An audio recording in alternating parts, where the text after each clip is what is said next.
चलो friends, hello, welcome to web Sankul. मित्रों, तमाम विद्यार्थी मित्रों हार्दिक स्वागत है।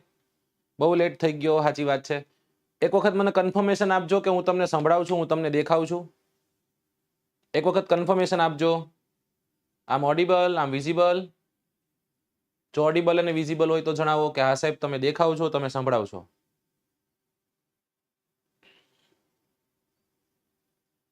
जय हिंद, जय हिंद। All clear? ओके। तो एक वखत थंब आपी दो, एक वखत सेशन ने लाइक करी दो, एक वखत सेशन ने शेयर करी दो।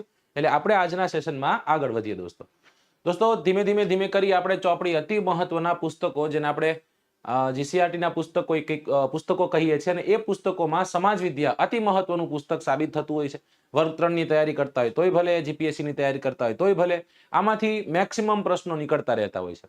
दोस्तों सक्सेसफुली આપણે 6થું ધોરણ અને 7મું ધોરણને કમ્પ્લીટ કરી હવે આજે આપણે ધોરણ 8 ના પ્રથમ લેક્ચરમાં આગળ વધી રહ્યા છીએ। ધોરણ 8 ના પ્રથમ લેક્ચરમાં પહેલા 3 જે ચેપ્ટર છે એ પહેલા 3 ચેપ્ટરમાંથી મેં ક્વેશ્ચન્સ કાઢ્યા છે।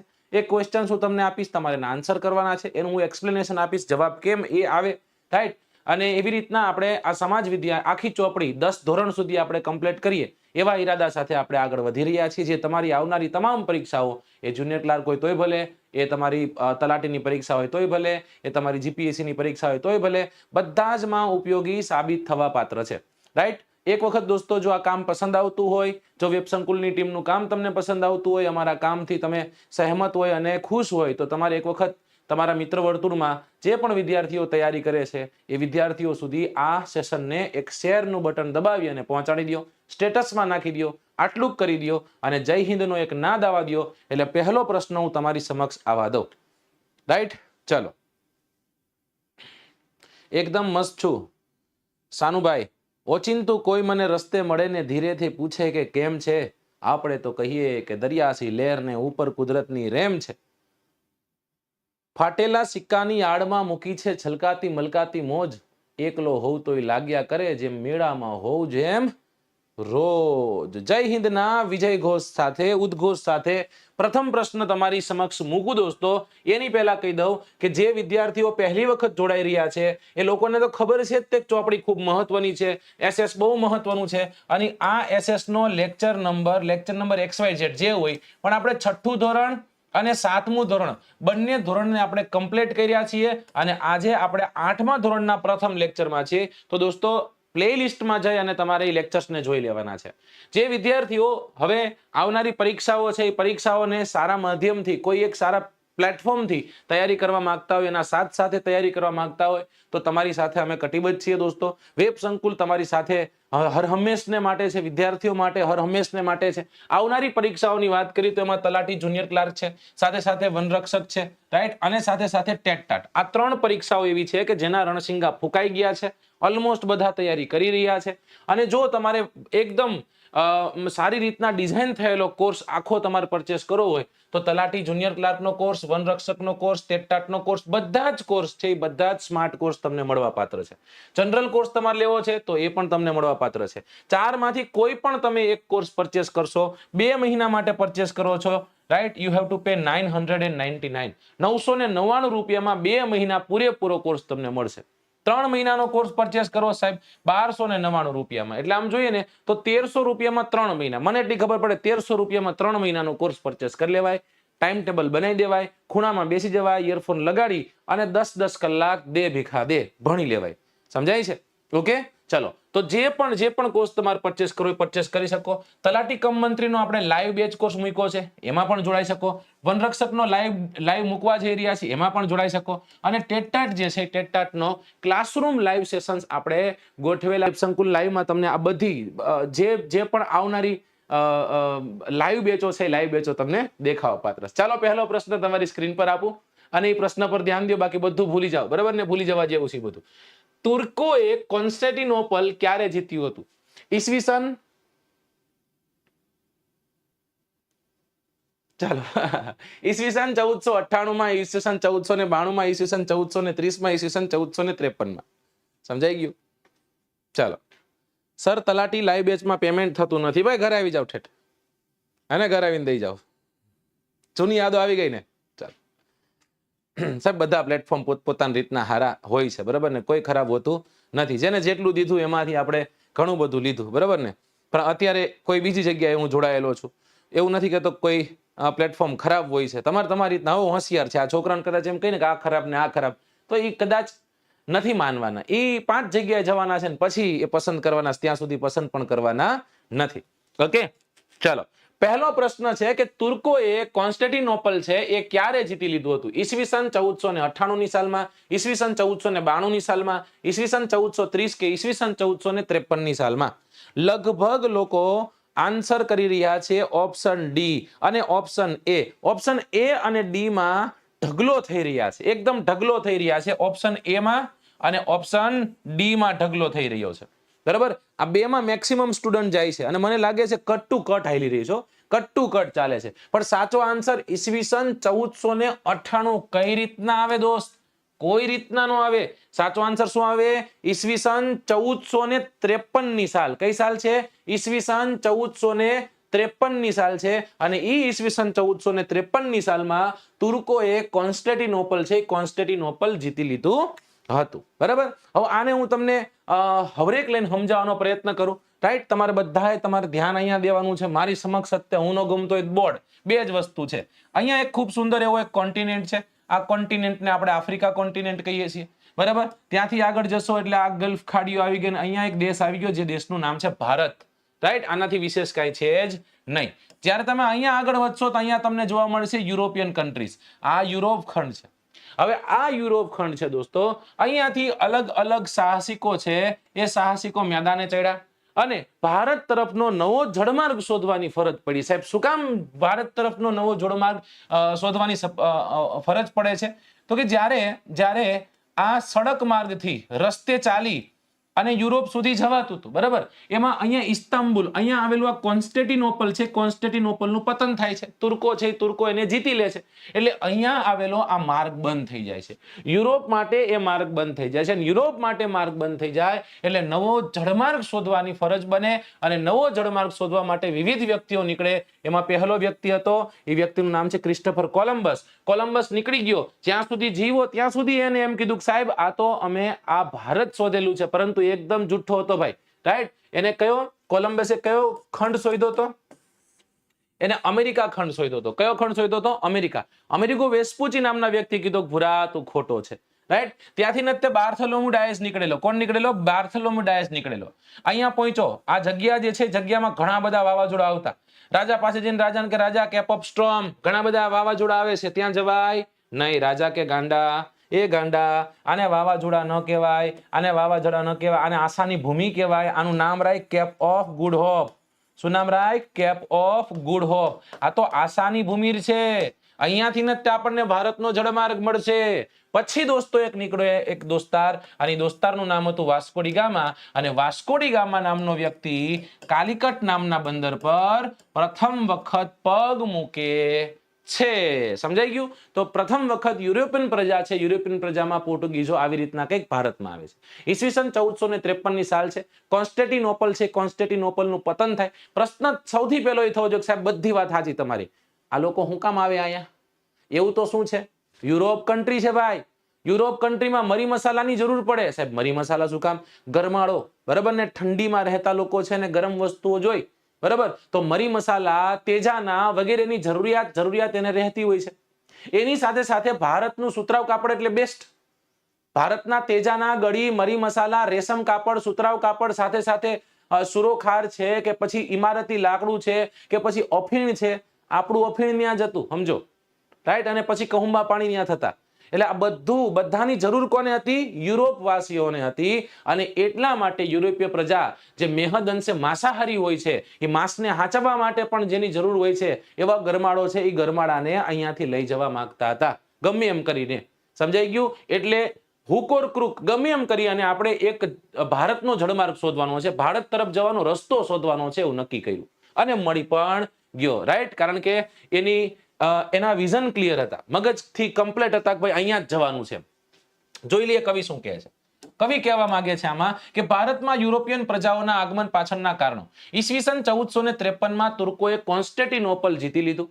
ભારત અને યુરોપ વચ્ચેનો વ્યાપાર માધ્યમનું તે મુખ્ય કેન્દ્ર હતું, વયું ગયું. તુર્કોએ કોન્સ્ટેન્ટિનોપલ જીતી લેતા યુરોપમાં અને વિશ્વના દેશોમાં ભારતનો માલ જતો બંધ થઈ ગયો. રાઈટ. હવે યુરોપવાસીઓને ભારતના મરી મસાલા અને તેજાનાની જરૂરિયાત રહેતી હતી. તે વસ્તુઓ મળતી બંધ થઈ ગઈ.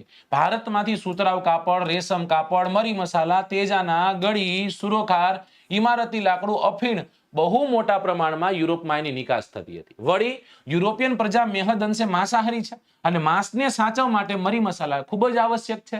વળી સુતરાઉ કાપડ પણ એટલું જ આવશ્યક હતું. પરિણામે યુરોપિયન પ્રજાએ જમીન માર્ગે થતો વ્યાપાર બંધ થતા નવા જળમાર્ગ શોધવાને ભારત સુધી પહોંચવાનો પ્રયત્ન છે, એ પ્રયત્ન આદરે છે. સમજાઈ ગયું કે નહીં? અહીંયા જેના લગ્ન હોય ને એની જ વાતો કરવાની.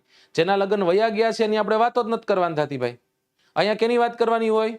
જેના નવા લગ્ન હોય એના લગ્નની વાતો કરવાની હોય, સમજો બરાબર? એટલે પ્લીઝ ડિસિપ્લિનમાં રહેવાનું. આપણે જે જગ્યા પર છે ને એ જગ્યા જોવાની, કઈ રીતના શું વાત થઈ શકે એ જોવાનું સાહેબ. હે ને? વાં શું થયું એને મૂકો. ડન. ચલો નેક્સ્ટ ક્વેશ્ચન તરફ આવું. આ પ્રશ્નનો આન્સર દેજો બધા. ઈસવીસન 1498ની સાલમાં કાલિકટમાં કયો રાજા રાજ કરતો હતો? આલ્બુકર, સામુદ્રિક, અલ્મડા કે પછી ફરુખશિયર? સાચો આન્સર શું આવશે? સમુદ્રના સ્વામી Portuguese. Very good. Multani Krishna, you are right here. ચલો, જે પણ વિદ્યાર્થીઓ જોડાયા છો એક વખત શેરનું બટન દબાવી દેજો દોસ્તો.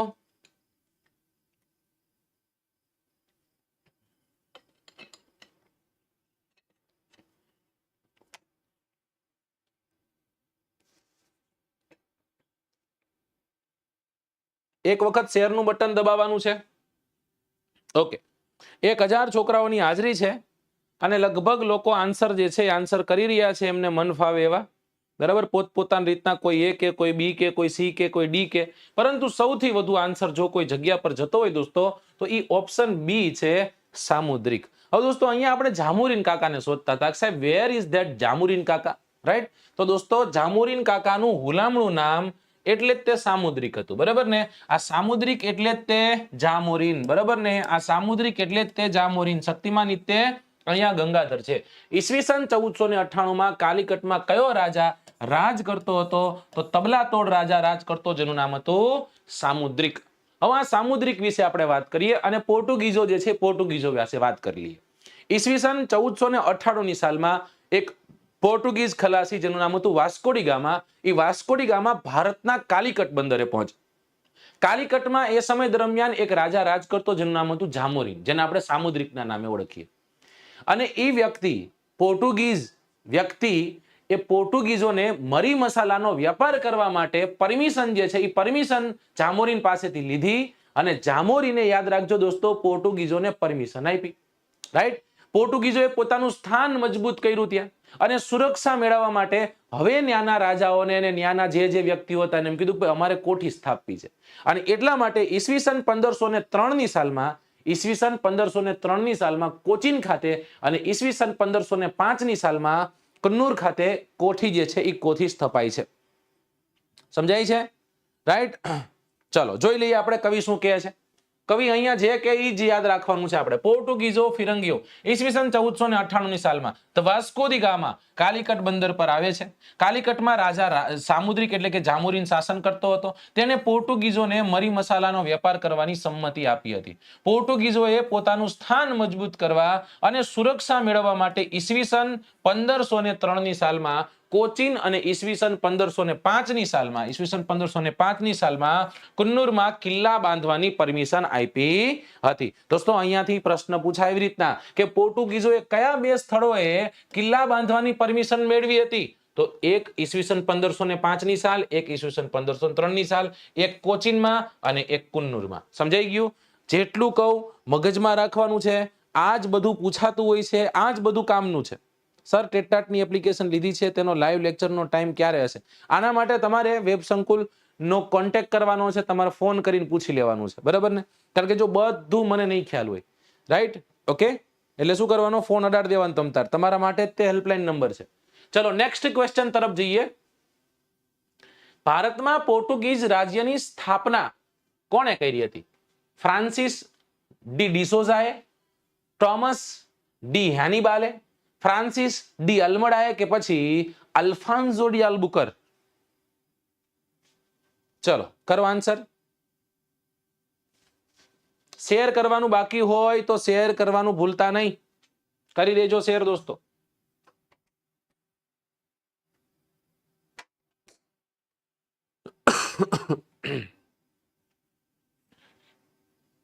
ચલો ઓપ્શન સી. Very good. ચલો ઓપ્શન સી તરફ જાય છે. મતલબ કે આપણને ઠીક લાગે એ આન્સર આપણે કરી રહ્યા છીએ. Option C. લગભગ લોકો ઓપ્શન સી તરફ જઈ રહ્યા છે. રાઈટ. ફરી એક વખત પૂછું કે ભારતમાં પોર્ટુગીઝ રાજ્યનો સ્થાપક કોણ હતો? બરાબર. ભારતમાં પોર્ટુગીઝ રાજ્યનો સ્થાપક કોણ હતો? તમને કહું, ઈસવીસન 1505 ની સાલ પોર્ટુગીઝ લોકો છે એ પોર્ટુગીઝે પોતાનો પહેલો વાઇસરોય મોકલો. અને એ પહેલા વાઇસરોય નું નામ શું હતું? પહેલા વાઇસરોય નું નામ હતું ફ્રાન્સિસ ડી અલ્મડા. સમજો, હું જે કહું એ સમજો. પહેલો વાઇસરોય મોકલો જેનું નામ હતું ફ્રાન્સિસ ડી અલ્મડા. રાઈટ. શું કામ મોકલો હતો? ભારતમાં પોતાનું રાજ્ય સ્થાપિત કરવા માટે. એના પછી એક બીજો વાઇસરોય આવે છે અને એનું નામ છે અલ્ફાન્સો ડી અલ્બુકર. કોણ આવ્યું હવે? અલ્ફાન્સો ડી અલ્બુકર. હવે અલ્ફાન્સો ડી અલ્બુકર આવે છે ત્યારે એ શું કરે છે તો કે ગોવા સહિતના ઘણા બધા બંદરોને જીતી લે છે. પહેલી વખત કોઈ વ્યક્તિએ કોઈ વસ્તુને જીતી લીધી અને પોર્ટુગીઝ રાજ્યની સ્થાપના કરી એને. બરાબર. તો હવે આન્સર કોણ આવતા હે? હવે આન્સર આવતા હે અલ્ફાન્સો ડી અલ્બુકર. સમજાઈ ગયું ને? એટલે ઓલામાં જે તમારું ધોવાણ થયું છે, જબરદસ્ત એવું જે ધોવાણ થયું, ઓપ્શન સી તરફ જ્યારે તમે એક ટોળાની જેમ નીકળી ગયા છો સાહેબ, રાઈટ, ટોળાની જેમ નીકળી ગયા છો, ત્યાંથી તમે હવે કંઈક શીખા, હવે કંઈક તમે સમજ્યા. બરાબર ને? એમ જ સમજવાનું છે, એમ જ આગળ વધવાનું છે. આ ભાઈ આ જણ રહ્યો જો, સમજાઈ ગયું? ધીસ ગાય. બરાબર. આનું નામ છે અલ્ફાન્સો ડી અલ્બુકર. પહેલા કોણ આવ્યો હતો? ફ્રાન્સિસ ડી અલ્મડા આવ્યો હતો. બીજો કોણ હતો? તો કે અલ્ફાન્સો ડી અલ્બુકર. અલ્ફાન્સો ડી અલ્બુકરે શું કર્યું? ગોવા સહિતના ઘણા બધા પોર્ટને જીતા અને જીતી અને પોર્ટુગીઝ રાજ્યની સ્થાપના કરી હતી. દોસ્તો આ ક્યાંય બીજે ક્યાંયથી નથી લાવ્યો, હું ફોરેન થી નથી લાવ્યો પ્રશ્ન. તમારી 8મા ધોરણના પુસ્તકમાં ત્યાં પ્રશ્નો છે. રાઈટ. ચલો જોઈએ શું કહે છે કવિ. કવિ કહે 1505 ની સાલમાં પોર્ટુગલે પોતાના વાઇસરોય ફ્રાન્સિસ્કો ડી અલ્મડા જે છે એને ભારતમાં પોર્ટુગીઝ રાજ્યની સ્થાપના કરવા મોકલેલો. સ્થાપના થઈ નથી. તેના પછી આવેલો વાઇસરોય અલ્ફાન્સો ડી અલ્બુકર શું કરે? ગોવા સહિતના કેટલાક વિસ્તારોને જીતે, બંદરોને જીતે, ભારતમાં પોર્ટુગીઝ રાજ્યની સ્થાપના કરે છે. સમજાઈ ગયું? ઈસવીસન 1530 ની સાલમાં ગોવા તેમની રાજધાની બને છે. પછી વસઈ જે છે ઈસવીસન 1534 ની સાલમાં, દીવ ઈસવીસન 1535 ની સાલમાં, દમણ ઈસવીસન 1559 ની સાલમાં જીતી લે છે. અને એવું કહેવાય છે કે હિન્દ મહાસાગર જે છે એ હિન્દ મહાસાગરમાં પોતાની આણ વર્તાવવાની શરૂઆત કરી હતી. ઓકે, ચલ ત્યાંથી આગળ જઈએ. પોર્ટુગીઝોએ અહેમદનગર, એની સાથે કાલિકટ અને બીજાપુરના જે સુલતાનો હતા એ સુલતાનોને હરાવ્યા. એમને હરાવી ભારતમાંથી મરી મસાલા યુરોપમાં લઈ જતા હતા.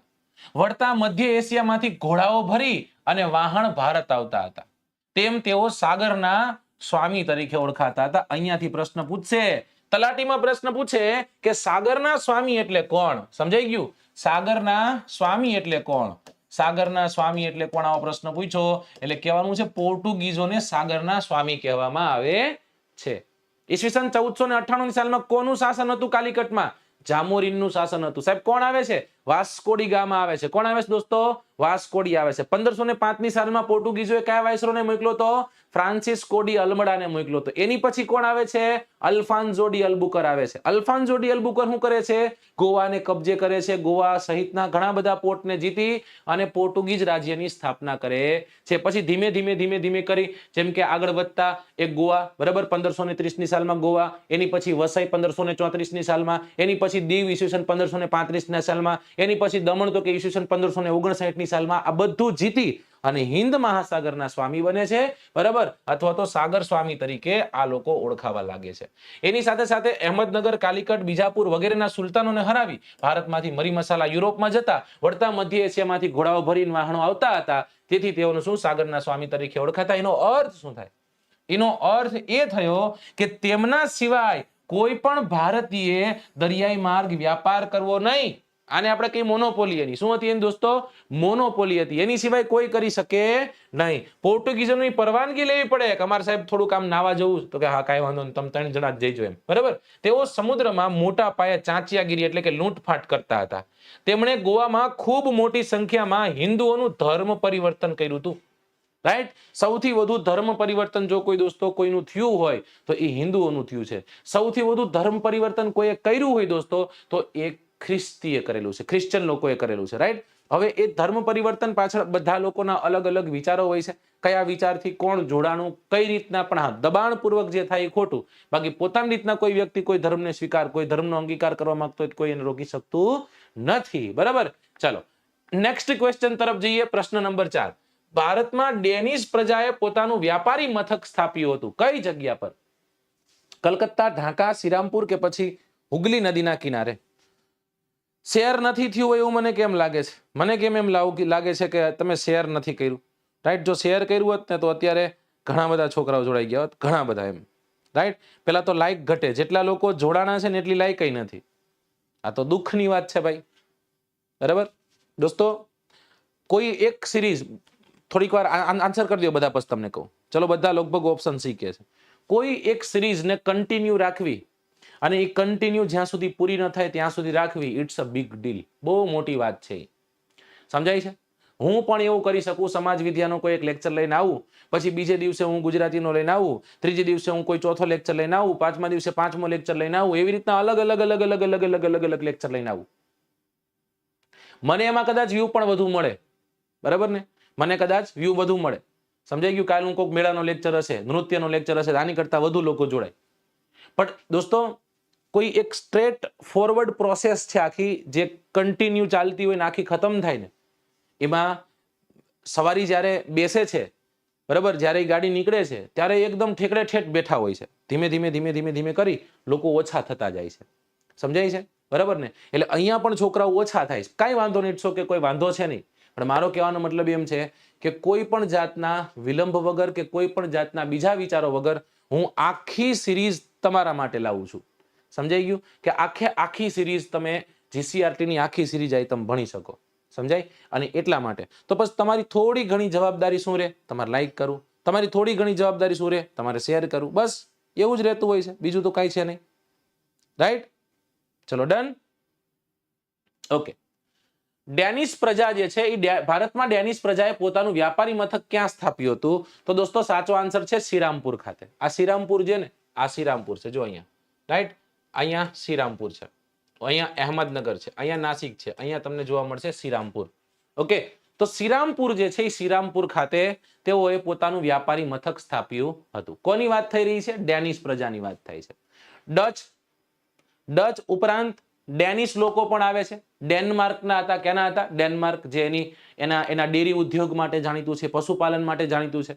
ત્યાંથી એક પ્રજા ભારતમાં આવે છે, યુરોપની જેમ, યુરોપના અન્ય કન્ટ્રીની જેમ પોતાની મોનોપોલી ભારત પર સ્થાપવા, ભારત સાથે વ્યાપાર કરવા અને ભારત જે છે ભારતને લૂંટવા, ભારત પાસેથી ઘણો સમૃદ્ધ બનવા એ લોકો આવે છે. રાઈટ? ભારતમાં આવે છે. અને ભારતમાં બંગાળ, પશ્ચિમ બંગાળનો જે વિસ્તાર છે એ સમય દરમિયાન પશ્ચિમ પૂર્વ બે ભેગું થઈને બંગાળ કહેવાતું. અને આ બંગાળનું શ્રીરામપુર છે એ શ્રીરામપુરમાં તે કોઠી સ્થાપે છે. પરંતુ એવું કહેવાય છે કે એનાથી આગળ એ વધી શકતા નથી, ત્યાંથી વધુ આગળ એમને કાંઈ કરી શકતા નથી. ડેનિશ પ્રજા જે છે, ડેનિશ પ્રજાથી બીજું કાંઈ થતું નથી. બરાબર? આગળ જઈએ. ચલો. ડેનિશ પ્રજા, ડચ ઉપરાંત ડેનમાર્કની ડેનિશ પ્રજા પણ ભારતમાં આવી હતી. તેને પશ્ચિમ બંગાળના શ્રીરામપુરમાં કોઠી સ્થાપી હતી. રાઈટ? પરંતુ તેઓ વ્યાપારમાં આગળ વધી શક્યા નહીં. દોસ્તો હવે આજે તમારે શું કરવાનું છે? આજે જેવો લેક્ચર ખતમ થાય ને, કોની કોઠી ક્યાં હતી, કોનો પહેલો વ્યક્તિ ભારતમાં આવે છે, રાઈટ, અને કોણ ક્યારે કયા ક્રમમાં આવ્યું એને તમારે કરી નાખવાનું છે. આશા રાખું કે ભાઈ આ કોષ્ટક જે તમે બનાવશો 2 કે 3 પેજનું, 2 પેજનું બનશે અને આ 2 પેજના કોષ્ટકમાંથી આવનારી પરીક્ષામાં એકાદો પ્રશ્ન પૂછાઈ જાય. સમજાય છે કે નહીં?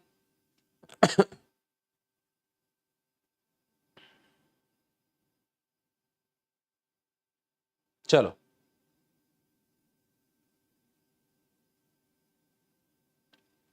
રેકોર્ડેડ જોઈ શકો. ચલો નેક્સ્ટ ક્વેશ્ચન તરફ જઈએ. Question number 5. કયા મુઘલ બાદશાહે અંગ્રેજોને સુરતમાં કોઠી સ્થાપવાની પરમિશન આપી? ઔરંગઝેબ, જહાંગીર, શાહજહાં કે પછી Akbar?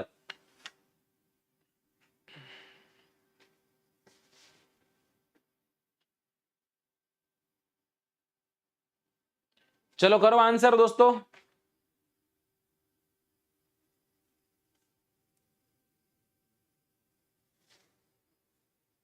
Make sure you are answering this question.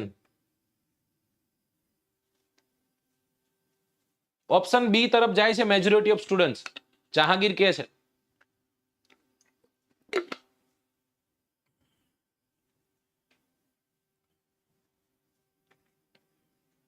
ચલો સરસ. ઓપ્શન બી તરફ જાય છે. જહાંગીર તરફ લગભગ લોકો પડે છે અને ખૂબ સાચા છો તમે, રાઈટ. ફરી એક વખત પૂછું છું, મગજમાં ચડાવજો. સાચો આન્સર હોય તો જ કરજો. કયા મુઘલ બાદશાહે અંગ્રેજોને સુરતમાં કોઠી સ્થાપવાની પરમિશન આપી હતી? રાઈટ.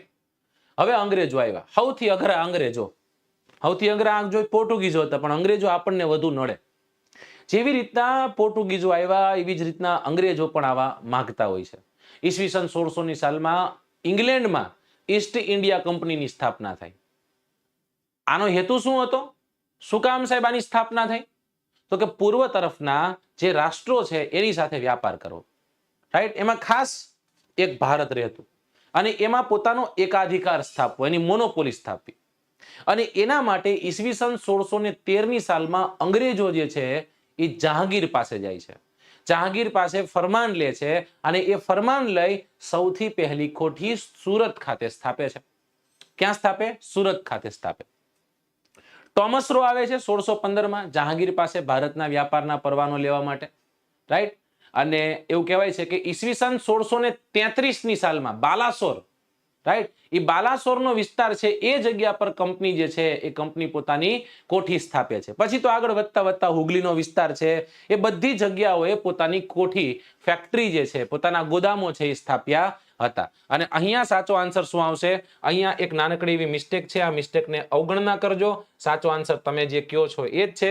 શાહજહાં નહીં આવે, જહાંગીર આવશે. કોણ આવશે દોસ્તો? Jahangir will be the right answer. બરાબર, અહીંયા જહાંગીર સાચો આન્સર છે. અહીંયા ખોટું ટીક થઈ ગયું છે. ચલો જોઈ લઈએ કવિ શું કહે છે એ જોઈ લઈએ. ઈસવીસન 1600ની સાલમાં ઇંગ્લેન્ડમાં ઈસ્ટ ઇન્ડિયા કંપનીની સ્થાપના કરવામાં આવે છે, જેનો હેતુ પૂર્વના રાષ્ટ્રો સાથે વ્યાપાર કરવાનો હતો. તેમાં એકાધિકાર સ્થાપવાનો હતો. ઈસવીસન 1613ની સાલમાં અંગ્રેજોએ જહાંગીર પાસેથી ફરમાન લઈ અને સુરત ખાતે પ્રથમ કોઠી સ્થાપી હતી. ટોમસ રો ઈસવીસન 1615ની સાલમાં જહાંગીર પાસે ભારતમાં વ્યાપાર કરવાની પરવાનગી મેળવે છે, રાઈટ. બાલાસોર ઈસવીસન 1633ની સાલમાં પણ તેમણે વ્યાપારી કંપની જે છે એ શરૂ કરી હતી. ઈસવીસન 1651ની સાલમાં હુગલી નદીના કિનારે વ્યાપારી કોઠી ની સ્થાપના કરી હતી. તેને ફેક્ટરી કહેવામાં આવતી અને ફેક્ટરીમાં ગોદામ હતું, રાઈટ. આટલું આપણે યાદ રાખવાનું છે. જહાંગીરે બહુ મોટી ભૂલ. જહાંગીરે મુઘલ બાદશાહો છે એમાં લગભગ મુઘલ બાદશાહો ભૂલ જ કરી છે. ચલો ક્વેશ્ચન નંબર 6. કયા ફ્રેન્ચ અધિકારીએ ચંદ્રગીરીના રાજા પાસેથી મદ્રાસને પટ્ટે લઈ લીધું હતું?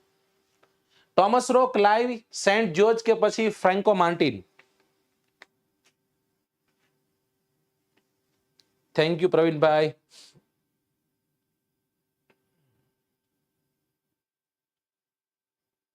ચલો જલ્દી જલ્દી જલ્દી. શું સાચો આન્સર આવશે? A, B, C, D. કયા ફ્રેન્ચ અધિકારીએ ચંદ્રગીરીના રાજા પાસેથી મદ્રાસ જે છે મદ્રાસને પટ્ટે લઈ લીધું હતું?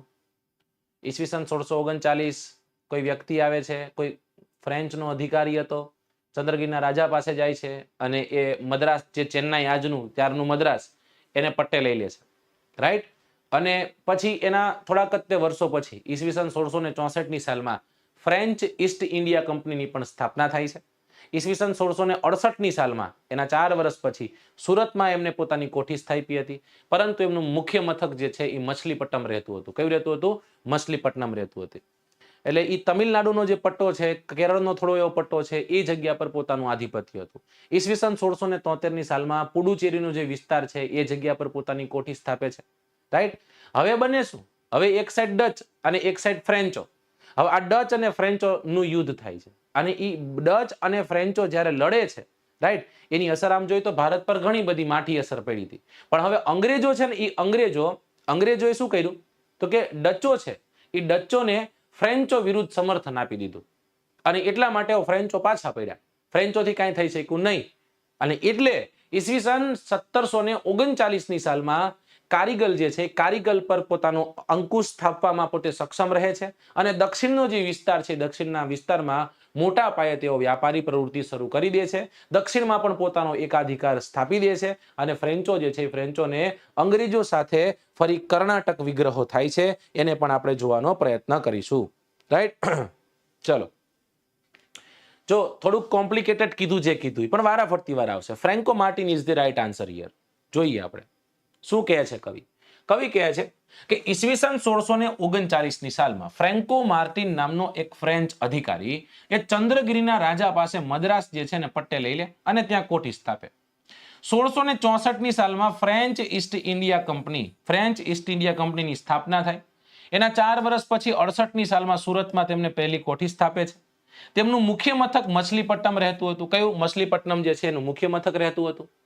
તેમણે ઈસવીસન 1673 સાલમાં પોડિચેરી એટલે કે પુડુચેરીની સ્થાપના કરી અને યુરોપમાં ડચ અને ફ્રેન્ચ રાજ્યો વચ્ચે લડાતા યુદ્ધની અસર ભારત પર પડી હતી. અંગ્રેજોએ શું કર્યું? અંગ્રેજોએ ડચોને ફ્રેન્ચ વિરુદ્ધ સમર્થન આપી દીધું અને એટલા માટે ફ્રેન્ચો પાછા પડે છે અને ઈસવીસન 1739 સાલમાં કારીકલ પર અંકુશ સ્થાપી દક્ષિણમાં મોટા પાયે વ્યાપારી પ્રવૃત્તિઓ શરૂ કરી. પરંતુ દક્ષિણમાં એકાધિકાર સ્થાપવાના મુદ્દે ફ્રેન્ચોને અંગ્રેજો સાથે શું કરવું પડ્યું હતું? કર્ણાટક વિગ્રહ કરવા પડ્યા હતા. આ અલગ અલગ કર્ણાટક વિગ્રહ થયા છે, અલગ અલગ મૈસૂર વિગ્રહ થયા છે. એ બધાને આપણે જોશું. આ બધાને એંગ્લો વાર કહેશું આપણે. ચલો જોશું આપણે એને. જેમાં તેમની હાર થતા ફ્રેન્ચો ઈસવીસન 1761 સાલમાં પુડુચેરીને બાદ કરતા ભારતમાંથી સત્તાવિહીન થઈ જાય છે. રાઈટ. ડેનિશ વહી ગઈ, હવે ફ્રેન્ચો વયા ગયા. પુડુચેરી જે છે, પુડુચેરીમાં પણ તેઓને કિલ્લેબંધીની પરમિશન આપતા નથી, એને મનાઈ ફરમાઈ દેવામાં આવે છે. એટલે હવે ખાલી આ ઓલું કે ને કે કૂતરો નહીં, ઘરનો નહીં, ઘાટનો એવું થઈ ગયું, કઈ વધ્યું નથી. પણ હા, તલાટી કમ મંત્રીનો ઓનલાઈન કોર્સ તમારી સમક્ષ મુકાણો છે. જે પણ વિદ્યાર્થીઓ આમાં જોડાવા માંગતા હોય એ લોકોએ શું કરવાનું છે? 2 મહિના માટે તલાટી કમ મંત્રી ઓનલાઈન કોર્સ 2 મહિના માટે 999, 3 મહિના માટે 1299. સાહેબ આની વિશેષતા અહીંયા દીધેલી છે. 3500 કરતા વધુ વિડીયો છે, 1000 કરતા વધુ ટેસ્ટ છે, ફૂલ HD વિડીયોઝ છે, બરાબર, અને ફ્રી 500 કરતા વધુ PDF મટીરિયલ તમને એમાંથી મળવા પાત્ર છે. કઈ રીતના? કાંઈ નહીં, પેલા એપ્લિકેશનને ડાઉનલોડ કરવાનું છે. કઈ એપ્લિકેશન છે? હવે ભૂલ નહીં કરું, વેબ સંકુલ લાઈવ એપ્લિકેશન છે. એને ડાઉનલોડ કરો, સિલેક્ટ કરો તમારા કોર્સને, રાઈટ. અને સોરી, આ વેબ સંકુલ લાઈવમાં નહીં આવે, આ ખાલી વેબ સંકુલમાં આવશે, રાઈટ. સિલેક્ટ કરો તમારો ચોઇસ ઓફ કોર્સ અને એન્જોય ધ ઓફર. તમારે પછી પેમેન્ટ કરી દેવાનું છે તમારી રીતના અને સાહેબ ભણી લેવાનું છે અને સાહેબ પાસ થઈ જવાનું છે, રાઈટ. ચલો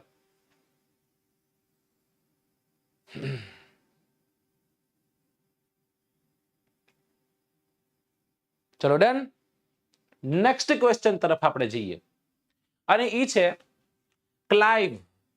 ક્લાઇવ એ સિરાજ ઉદ્દૌલાના કયા સેનાપતિને નવાબ બનાવવાનું વચન આપ્યું હતું? મીર કાસમને, ત્યારબાદ મીર નાસિમને, ફરૂખ સિયરને, પછી મીર જાફરને?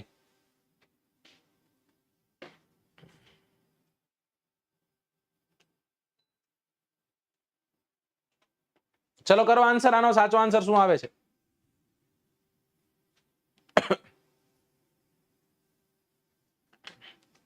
ચલો ઓપ્શન ડી તરફ મેજોરિટી ઓફ સ્ટુડન્ટ જાય છે. જાફરની ચા પીવા અમારે રાજકોટની જાફરની ચા વખણાય, બરાબર. લગભગ લોકો જાફર તરફ જઈ રહ્યા છે. Okay. Sirajuddaula, Robert Clive, the battle of Plassey, which was never fought. ક્યારે લડાનું નહોતું. આની કોરથી બધા ભેગા થયા, આની કોરથી ભેગા થયા, ઓલકોરના બધાને કેદ કરી લીધા અને પોતાના પક્ષે લઈ લીધા, એટલે કાંઈ થઈ શક્યું નહીં. હકીકતમાં સાચો આન્સર શું છે દોસ્તો? સાચો આન્સર છે મીર જાફર, બરાબર. તો સિરાજુદ્દૌલાના કયા મુખ્ય સેનાપતિને નવાબ બનાવવાનું વચન આપવામાં આવ્યું દોસ્તો? તો એ હતો મીર જાફર. એક સાઈડ છે અંગ્રેજો, બરાબર, અને એક સાઈડ તમે જોઈ શકો છો, એક સાઈડ છે સિરાજ ઉદ્દૌલા, સિરાજ ઉદ્દૌલા, બરાબર. આમ જોઈએ તો બંગાળનો જે વિસ્તાર છે, બંગાળનો પોતે શાસક હતો. હવે બને શું, ઓલી કાલ કોઠડીની ઘટના બને, રાઈટ, અને એના કારણે કાલ કોઠડીની ઘટના બને, એના મતલબ એ મુખ્ય કારણ હતું, એ મુખ્ય ચિંગારી હતી પ્લાસીનું યુદ્ધનું. ઈસવીસન 1757 માં લડાઈ છે. કલકત્તા જે છે એ કલકત્તામાં અંગ્રેજો જે છે એ અંગ્રેજોની હારના સમાચાર મદ્રાસ પહોંચે, અને મદ્રાસમાં એ સમય દરમિયાન એક વ્યક્તિ હતો જેનું નામ હતું રોબર્ટ ક્લાઇવ. એ રોબર્ટ ક્લાઇવ પોતાના નેતૃત્વમાં ઝડપથી પોતાની સેનાને ક્યાં લઈ જાય, કલકત્તા ભણી લઈ જાય, કલકત્તા તરફ ખેંચે છે, રાઈટ, કલકત્તા મોકલે છે. હવે શું થાય સાહેબ, કૂટનીતિ છે ને, everything is fair in war and લવ એવું કહે છે, everything is fair in war and લવ. આવું બીજા જે લોકો લડે છે એ કહે છે, આપણા શાસ્ત્રોમાં જ નથી લખ્યું, સમજાય છે, એટલે આપણે એને મહાન કહીએ છીએ. કે એવું કહેવાતું સંધ્યા થઈ જાય કે પછી શંખ ફૂંકાઈ ગયું હોય તો આમ કે તમારે ધનુષ તીર ચડી ગયું હોય ને સાહેબ, તોય તે તમે એ વ્યક્તિ ઉપર નથી મારી શકતા, તમારે ક્યાંક બીજી જગ્યાએ છોડવું પડે, સમજાય છે. નિશસ્ત્ર છે તો એના ઉપર આપણે હથિયાર નથી ઉઠાવી શકતા એવું કહેવાય છે. પણ અહીંયા everything is fair in war and લવ. અંગ્રેજો જે છે એ અંગ્રેજો શું કરે છે, અંગ્રેજો ખાસ કરીને જે રોબર્ટ ક્લાઇવ છે, રોબર્ટ ક્લાઇવ સિરાજુદ્દૌલાના નજદીકના જે વિશ્વાસુ લોકો છે ને પોતાના પક્ષે કરે. એમાં એક નવાબનો વિશ્વાસ હતો જેનું નામ હતું માણેકચંદ. એ માણેકચંદને કહે છે, માણેકચંદને લાંચ દે છે, માણેકચંદ લાંચ લઈ લે છે, અને કલકત્તા જે છે એ કલકત્તા અંગ્રેજોને સોંપી દે. હવે સમજો, અંગ્રેજો કૂટનીતિઓ સાથે જ તે કામ કરતા, રાઈટ. અને હવે એ વ્યક્તિએ નવાબના મુખ્ય સેનાપતિને પકડો, મીર જાફરને. કહેલા પેલા તું અહીંયા કામ કરે, તું તો રાજા થવો જોઈએ, જબરો હું જો તો ખરા, તું કેવો જબરદસ્ત લાગે છે, રાઈટ, તને રાજા નો બનાવ્યો, નથી બનાવતા હે ને, અમે તને બનાવશું, હાલ આવું બોલ. અરે વચન આપી ભાઈ, તું આવતી વખતે રાજા, આજે ચૂંટણી જાય ને વિધાનસભાની, એમાં તું રાજા. એટલે મીર જાફર જે છે, મીર જાફર ફૂલાઈને ફરતો, સમજાઈ ગયું. અને એવું કહેવાય છે કે જેવો આનો ટેકો મળે છે એટલે મીર જાફર પણ તેના પક્ષે થઈ ગયો, અંગ્રેજોના પક્ષે થઈ ગયો. આની સાથે સાથે બંગાળના જે મોટા શાહુકારો હતા, જેમાંનું એક નામ જગત શેઠ હતું, રાય દુર્લભ હતું, અમીચંદ છે, એ બધાને પોતાને પક્ષે લઈ લે.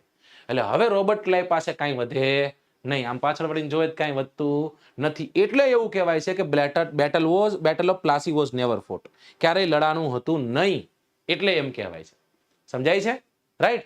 ચલો જોઈએ કવિ શું કહે છે. કવિ કહે છે અહીંયા કે કલકત્તા પ્લાસીનું યુદ્ધ ઈસવીસન 1757, કલકત્તામાં અંગ્રેજોની હારના સમાચાર મદ્રાસ જાય છે, અને અંગ્રેજોએ બહુ ઝડપથી ક્લાઇવના નેતૃત્વમાં નીચે એક કલકત્તા ખાતે એક સેનાને મોકલે છે. નવાબના વિશ્વાસુ માલેકચંદ જે છે એ લાંચ લઈ અને કલકત્તા અંગ્રેજોને સોંપી દે છે. આની સાથે સાથ અંગ્રેજો હવે કૂટનીતિનો આશરો લીધો, લાંચ મુખ્ય રહેતું હતું. તેણે નવાબના મુખ્ય સેનાપતિ મીર જાફરને નવાબ બનાવવાનું વચન આપી દીધું, તેને ટેકો મેળવ્યો, અને સાથે સાથે બંગાળના મોટા શાહુકારો જેમ કે જગત શેઠ છે, રાય દુર્લભ છે, અમીચંદ છે, એને પણ પોતાની તરફેણમાં કરી લીધા હતા. રાઈટ. ક્વેશ્ચન નંબર 8, દક્ષિણ ભારતમાં વિજયનગર સામ્રાજ્યનો અંત ક્યારે આવ્યો?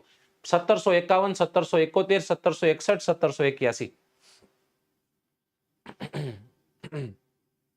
ચલો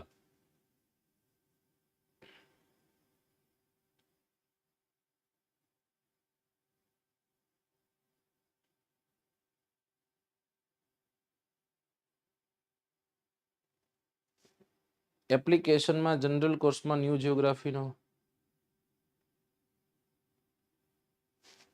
હા મુકાઈ દેશું. ચલો ચલો આમાં સાચો આન્સર શું આવશે?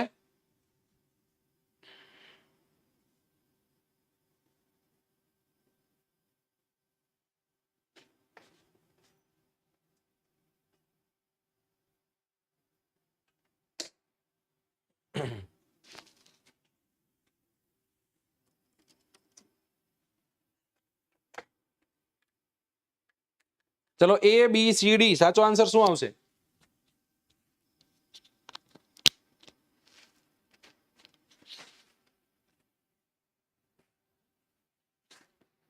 A આવશે, B આવશે, C આવશે, D આવશે?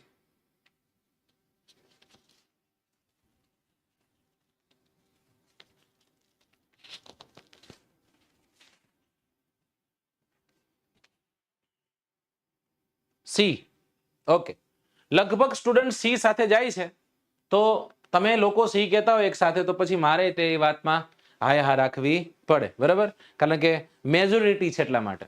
શું વાત થઈ રહી છે? દક્ષિણ ભારતમાં વિજયનગર સામ્રાજ્યનો અંત. હરિહર રાય અને બુક્કા રાય નામના બે ભાઈઓ દ્વારા એવું કહેવાય છે કે વિજયનગર સામ્રાજ્ય છે, વિજયનગર સામ્રાજ્યની સ્થાપના થાય. દોસ્તો આ હકીકતમાં આપણે એના ભાગે નહીં, આપણે મૈસૂર વિગ્રહના ભાગે સમજવાનું છે કે જેવું દક્ષિણ ભારતનો વિસ્તાર છે, દક્ષિણ ભારતમાં એક પ્રબળ રાજ્ય સામ્રાજ્ય હતું જેનું નામ છે વિજયનગર. અને આ વિજયનગર સામ્રાજ્યનો અંત ક્યારે આવે? તો કે ઈસવીસન 1761 ની સાલમાં આવે છે. રાઈટ. મૈસૂરનો એક વ્યક્તિ હતો જેનું નામ હતું હૈદર અલી. અને એ હૈદર અલીના નેતૃત્વમાં એક બહુ મોટું શક્તિશાળી રાજ્ય બનતું જતું હતું. આ હૈદર અલી જે છે, હૈદર અલી યુરોપિયન પદ્ધતિએ લશ્કરને ટ્રેન કરતો, સૈનિકોને તાલીમ આપતો, શસ્ત્ર સજ્જ કરતો, જે જરૂર પડે એ મોકલતો સાહેબ એને. હવે આ હૈદર અલી જે છે, હૈદર અલીની ઝડપી વધતી જતી લોકચાહના અને એની સત્તા અને શક્તિ છે એ દોસ્તો સવાલ જ નથી. સામેવાળાને તકલીફ થવાની જ છે, ચિંતા થવાની જ છે.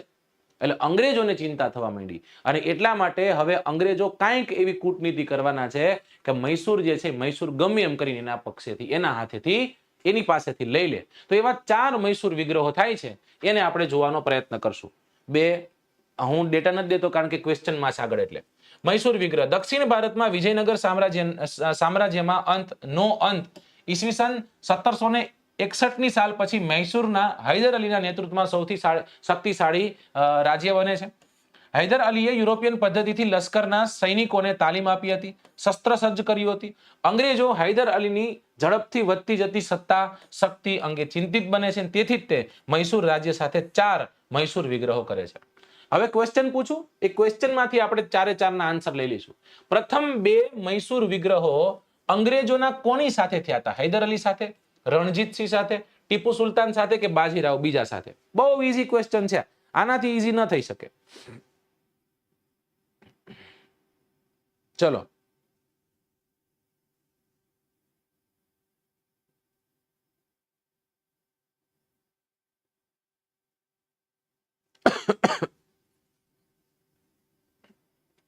શું સાચો આન્સર હોઈ શકે? કાલે સવારે આપણે એક લેક્ચર છે, એક સેશન છે, અને ઈ સેશનમાં પણ બધાએ આવી જવાનું છે. કાલનું સેશન ક્યારે છે? ટેટટાટનું સેશન છે.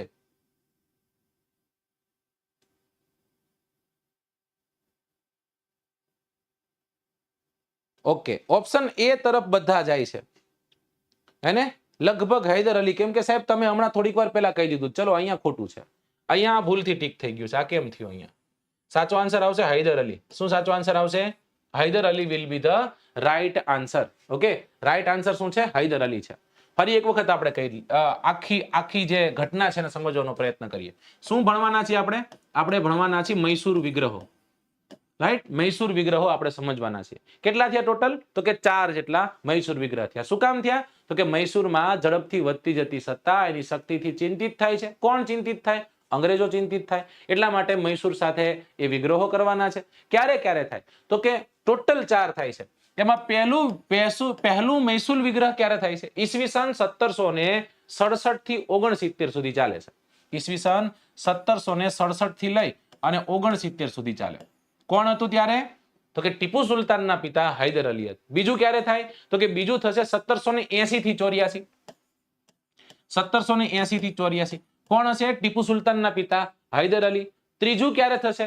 ઈસવીસન 1790 ની સાલમાં થશે. 1790 થી કેટલા સમય સુધી ચાલવાનું? 92 સુધી ચાલશે. કોણ આવશે અહીંયા? ટીપુ સુલતાન આવશે. ચોથું ક્યારે થશે? તો કે 92 એ થયું. હવે એ જ સાલવારીમાં ઈસવીસન 1799 ની સાલમાં છેલ્લું મૈસૂર વિગ્રહ થાય છે.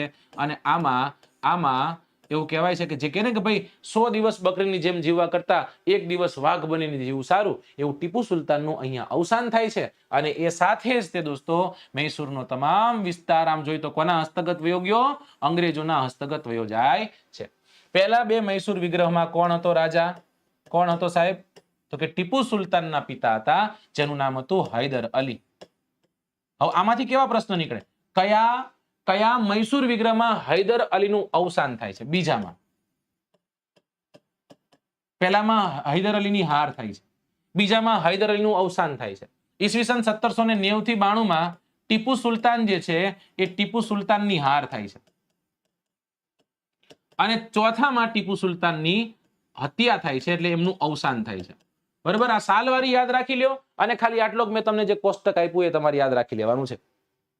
ડન, કમ્પ્લીટ, કાંઈ વાંધો હોવો જોઈએ નહીં. ચલો જોઈ લઈએ કવિ શું કહે છે, એ જોવું પડશે ને પાછું આપણે. કવિ કહે છે કે આ ભૂતળમાં ચલો ઝડપથી વધતી જતી સત્તા અને શક્તિ અંગે ચિંતિત બન્યા હતા. તેથી મૈસૂર રાજ્ય સાથે 4 મૈસૂર વિગ્રહો થયા હતા. 1767 થી 69, 80 થી 84, 90 થી 92 અને ઈસવીસન 1799. આ યુદ્ધ પૈકી પ્રથમ બે યુદ્ધો છે એ હૈદર અલી સાથે થાય છે. બીજા 2 યુદ્ધો છે એ હૈદર અલીના શક્તિશાળી પુત્ર ટીપુ સુલતાન સાથે થાય છે. પ્રથમ મૈસૂર યુદ્ધ અનિર્ણિત રહે છે, કોઈ પરિણામ આવતું નથી. રાઈટ, હાર નહીં, અનિર્ણિત, માય મિસ્ટેક. દ્વિતીય મૈસૂર વિગ્રહ જે છે એના સમયે ઈસવીસન 1782 હૈદર અલીનું અવસાન થાય છે. યુદ્ધ ચાલુ રહે છે. છેવટે બંને પક્ષ શું કરી નાખે, સંધિ કરી નાખે. ત્રીજું મૈસૂર વિગ્રહ જે છે, ત્રીજું મૈસૂર વિગ્રહમાં ટીપુ સુલતાન હારે છે, તેનો ભયંકર જાનહાનિ થાય છે. ચોથા મૈસૂર યુદ્ધમાં ફરી એક વખત ટીપુ સુલતાન આવે છે, વીરગતિને પામે છે અને અંગ્રેજોએ એક શક્તિશાળી શાસકને ખતમ કરી અને પોતાના સામ્રાજ્યને સુદ્રઢ બનાવવા માટે અંગ્રેજોએ મૈસૂર રાજ્ય જે છે એ અગાઉના વાડિયાર સામ્રાજ્યને આપી દે છે, વાડિયાર રાજવંશને આપી દે છે. અને એના પર કઈ નીતિ લાગે દોસ્તો, તો કે સહાયકારી નીતિ, વેલેસ્લીની જે સહાયકારી નીતિ હતી, સહાયકારી સંધિ લાદવામાં આવે છે. ઓકે, ચલો. મૈસૂરનો વાઘ, ચલો કાલે ટેટનું સેશન 9 વાગે હશે સવારે. ઓકે, ચલો નેક્સ્ટ ક્વેશ્ચન તરફ જઈએ. નીચે ક્વેશ્ચન નંબર 10. કયા ગવર્નર જનરલે ભારતમાં આધુનિક કાયદાની શરૂઆત કરી હતી? Lord Ripon, lord William Bentinck, lord Canning કે પછી બાજીરાવ બીજા?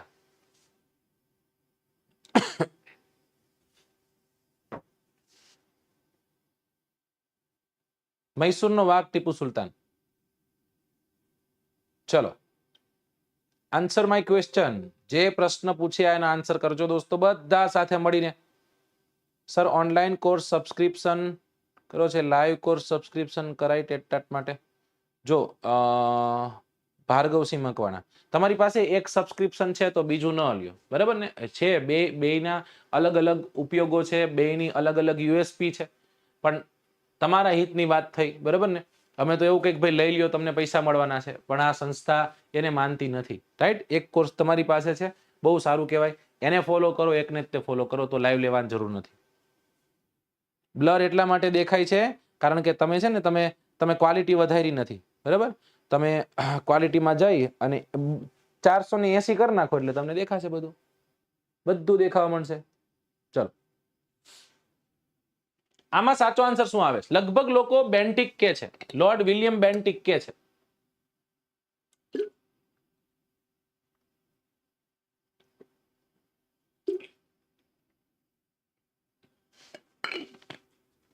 ચલો,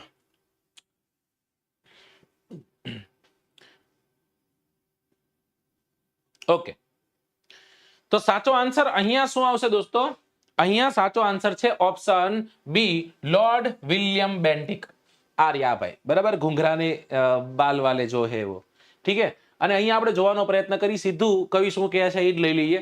ન્યાયતંત્રની વાત કરીએ તો ભારતમાં ન્યાયતંત્રની શરૂઆત વોરન હેસ્ટિંગે કરી હતી. જો દોસ્તો અહીંયાથી પ્રશ્ન પૂછે કે શરૂઆત કોને કરી? તો કે વોરન હેસ્ટિંગે કરી, બરાબર? ક્વેશ્ચન જે આપણે પૂછ્યો તે અલગ જ છે.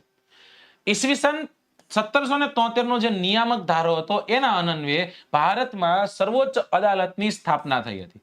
અંગ્રેજોએ ન્યાયતંત્રમાં દીવાની અને ફોજદારી એવી 2 પ્રકારની કોર્ટની સ્થાપના કરી હતી. હવે કોણ આવ્યું? તો કે કોર્નવોલિસ ઈસવીસન 1793 ની સાલમાં ન્યાય વ્યવસ્થામાં ઘણા બધા પરિવર્તનો કરે, ખાસા ચેન્જીસ લાવે છે. તેને 4 પ્રાંતીય અદાલતો શરૂ કરી હતી, તેમજ જેટલા જિલ્લાઓ, દરેક જિલ્લામાં જિલ્લા ન્યાયાધીશના વડપણ હેઠળ દીવાની અદાલતની સ્થાપના કરી હતી. જિલ્લા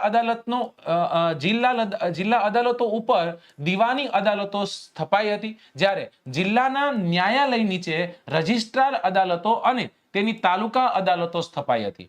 ન્યાયાધીશોને કયા નામે ઓળખવામાં આવતા? આ પ્રશ્ન પૂછાઈ ગયો છે, તમારે યાદ રાખવાનું છે. ન્યાયાધીશોને મુનસફ અને અમીન તરીકે ઓળખવામાં આવતા હતા. અંગ્રેજોના સમય દરમિયાન ન્યાયાધીશોને કયા નામે ઓળખવામાં આવતા? મુનસફ અને અમીનના નામે ઓળખવામાં આવતા. તેઓ ભારતીય ન્યાયાધીશ રહેતા હતા. જો કે ભારતીય ન્યાયાધીશોને નિમ્ન સ્તરે નિમણૂક કરવામાં આવતી હતી. તેણે તમામ માટે સમાન કાયદાની જોગવાઈ કરી હતી. દોસ્તો આ ચર્ચામાં છે, રાઈટ? આ ચર્ચામાં છે, વારંવાર ચર્ચામાં આવે છે. ગુજરાતમાં આ વખતે ચર્ચામાં છે. સાહેબ શેની વાત કરી રહ્યા છે મને કયો જોઈ?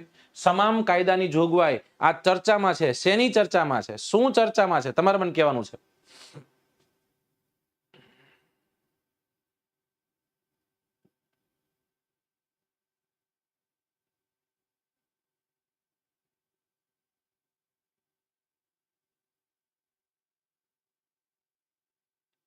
Very good. Uniform civil code, right? Uniform civil code. એટલે જો આમ જોઈએ તો યુનિફોર્મ સિવિલ કોડના ક્યાંક બેઝ આપણને ક્યાં છે જોવા મળ્યા? સમાન કાયદાઓ જે છે, સમાન કાયદાઓ જે વ્યક્તિ લાવ્યો હતો ત્યાં, રાઈટ? હિન્દુ અને મુસ્લિમ જે છે, હિન્દુ અને મુસ્લિમ કાયદાઓને બદલે હવે અંગ્રેજી કાયદાઓ લાગુ કર્યા હતા. ચલો ત્યાંથી આગળ જઈએ. વિલિયમ બેન્ટિકે સૌ પ્રથમ વખત ભારતીયોને ન્યાયતંત્રમાં ઉચ્ચ હોદ્દાઓ પર મૂકવાની શરૂઆત કરી. કલકત્તા, મદ્રાસ અને ચેન્નાઈ, મુંબઈ વગેરે જગ્યાઓએ હાઈકોર્ટની સ્થાપના થઈ હતી. કાયદાઓ સ્પષ્ટ લેખિત સ્વરૂપમાં અમલમાં મૂકીને ઈસવીસન 1833ની સાલમાં આધુનિક કાયદાની શરૂઆત થઈ હતી. અહીંયા બોલો કોણ આવી જશે દોસ્તો? લોર્ડ મેકોલે આવશે અહીંયા. ઓકે, ચલો નેક્સ્ટ ક્વેશ્ચન તરફ જઈએ. Question number 11. બક્સરના યુદ્ધમાં વિજય મેળવીને અંગ્રેજોએ કોને વાર્ષિક 26 લાખ ખંડણી આપવાનું સ્વીકાર્યું હતું, નક્કી કર્યું હતું? મુગલ બાદશાહ શાહ આલમને, મુગલ બાદશાહ બહાદુર શાહને, અવધના નવાબને કે બંગાળના નવાબ મીર જાફરને?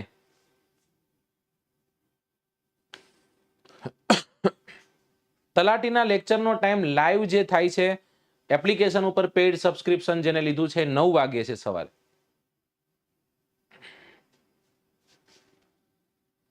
ચલો સાઈડમાં જાઉં છું, જોઈ લ્યો એક વખત.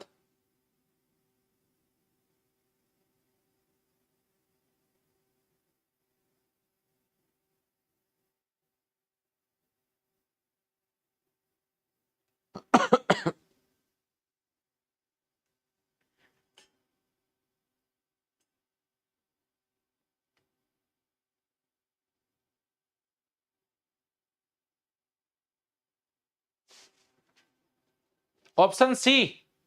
ઓકે, સી તરફ બધા લોકો જાય છે સાહેબ? ઓપ્શન સી ને ટીક કરી દો અને કા પછી તાળું મારી અને ચાવીને કરી દો ઘા. યસ, સ્ટેટ માટે.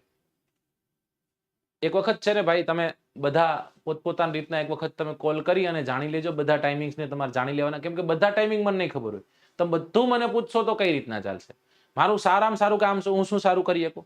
ટાઈમ સારા દઈ શકું, ભણાવી શકું સારું તો ભણાવી શકું સારું. તો તમારે શું મારી પાસે કઢાવવું જોઈએ? સાહેબ તમે સારું ભણાવો. બાકી એમાં અમારી પાસે નંબર છે વેબ સંકુલના આટલા બધા, એમને ફોન કરી દઈશું, રાઈટ? સાચો આન્સર શું આવે દોસ્તો? સાચો આન્સર આવશે મુઘલ બાદશાહ શાહ આલમ. શું આવશે? મુઘલ બાદશાહ શાહ આલમ. આમાં સી કરવા વાળા છે, અવધના નવાબ નહીં વાત કરવા વાળા છે લોકો. કાંઈ વાંધો નહીં, પણ ઇટ્સ ઓકે. પ્લાસીનું યુદ્ધ જેવું થાય. પ્લાસીના યુદ્ધ પછી મીર જાફરને હટાવી અને અંગ્રેજોએ મીર કાસિમને નવાબ બનાવ્યો. એના શાસનમાં બંગાળ જે છે એ બંગાળમાં કરમુક્ત ખાનગી વ્યાપાર કરવાની બાબતમાં અંગ્રેજોએ તેની સામે વાંકું પકડ્યું. આ અઘરો હતો સાહેબ, રાઈટ? એને એવું હતું કે ભાઈ સિરાજુદ્દૌલા જે છે, સિરાજુદ્દૌલા નો મુખ્ય વ્યક્તિ હતો, આપણે પક્ષે લઈ લીધો, આપણે કઈ જ કરશે ના. આ અલગ હતો. આથી અંગ્રેજોએ તેની સામે યુદ્ધ કર્યું, રાઈટ? બક્સરના આ યુદ્ધમાં અંગ્રેજોની જીત થાય છે અને ત્યારબાદ રોબર્ટ ક્લાઇવ અવધના નવાબ તરીકે, અવધના જે નવાબ છે એ મુઘલ બાદશાહ સાથે એક સંધિ કરે છે અને એ સંધિ અંતર્ગત, એ સંધિ મુજબ અવધના નવાબે કંપનીને 50 લાખ રૂપિયા આપવાનું સ્વીકાર્યું અને મુઘલ બાદશાહ શાહ આલમ બીજાને કંપની એ વાર્ષિક 26 લાખની ખંડણી આપે એવું સ્વીકાર્યું હતું. તેના બદલામાં બંગાળ, બિહાર અને ઓરિસ્સાની દીવાની સત્તા જે છે એમને આપવાની હતી. 12 ઓગસ્ટ ઈસવીસન 1765ની સાલમાં ઈસ્ટ ઇન્ડિયા કંપનીએ મુઘલ બાદશાહે બંગાળની દીવાની સત્તા સોંપી દે છે અને અંગ્રેજો ભારતમાં રાજકીય સત્તાની અહીંયાથી શરૂઆત કરે છે અથવા તો શરૂઆત થાય છે, રાઈટ? નેક્સ્ટ ક્વેશ્ચન તરફ જઈએ. રૈયતવારી મહેસૂલ પદ્ધતિના પ્રણેતા કોણ હતા? Sir Thomas Roe, Lord Macaulay, sir Hawkins કે પછી થોમસ મુનરો? મુનારો નહીં, મુનરો.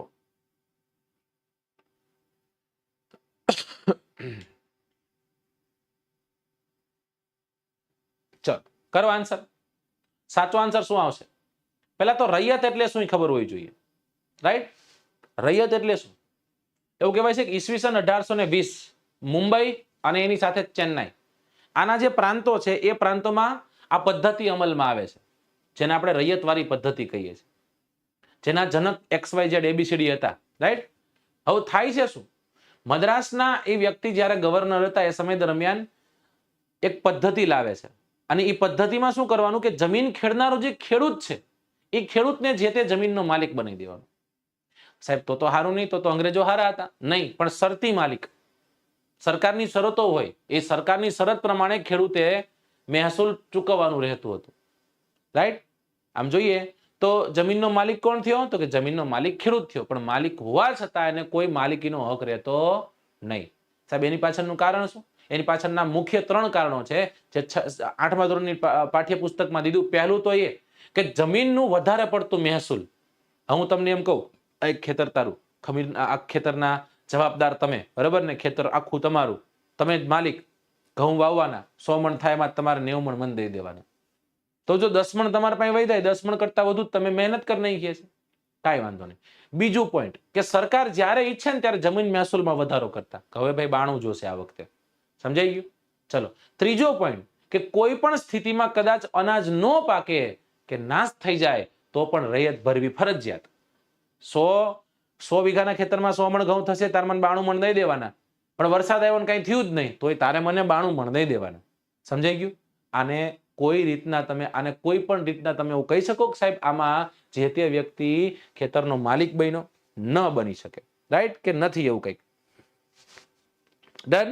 ચલો સાચો આન્સર છે થોમસ મુન્દ્રો. આ છે ને, આ છે, બરાબર? થોમસ મુન્દ્રો. કોલિન મુન્દ્રો નહીં, કોલિન મુન્દ્રો નામનો એક ક્રિકેટર છે જે ન્યુઝીલેન્ડમાં હતો.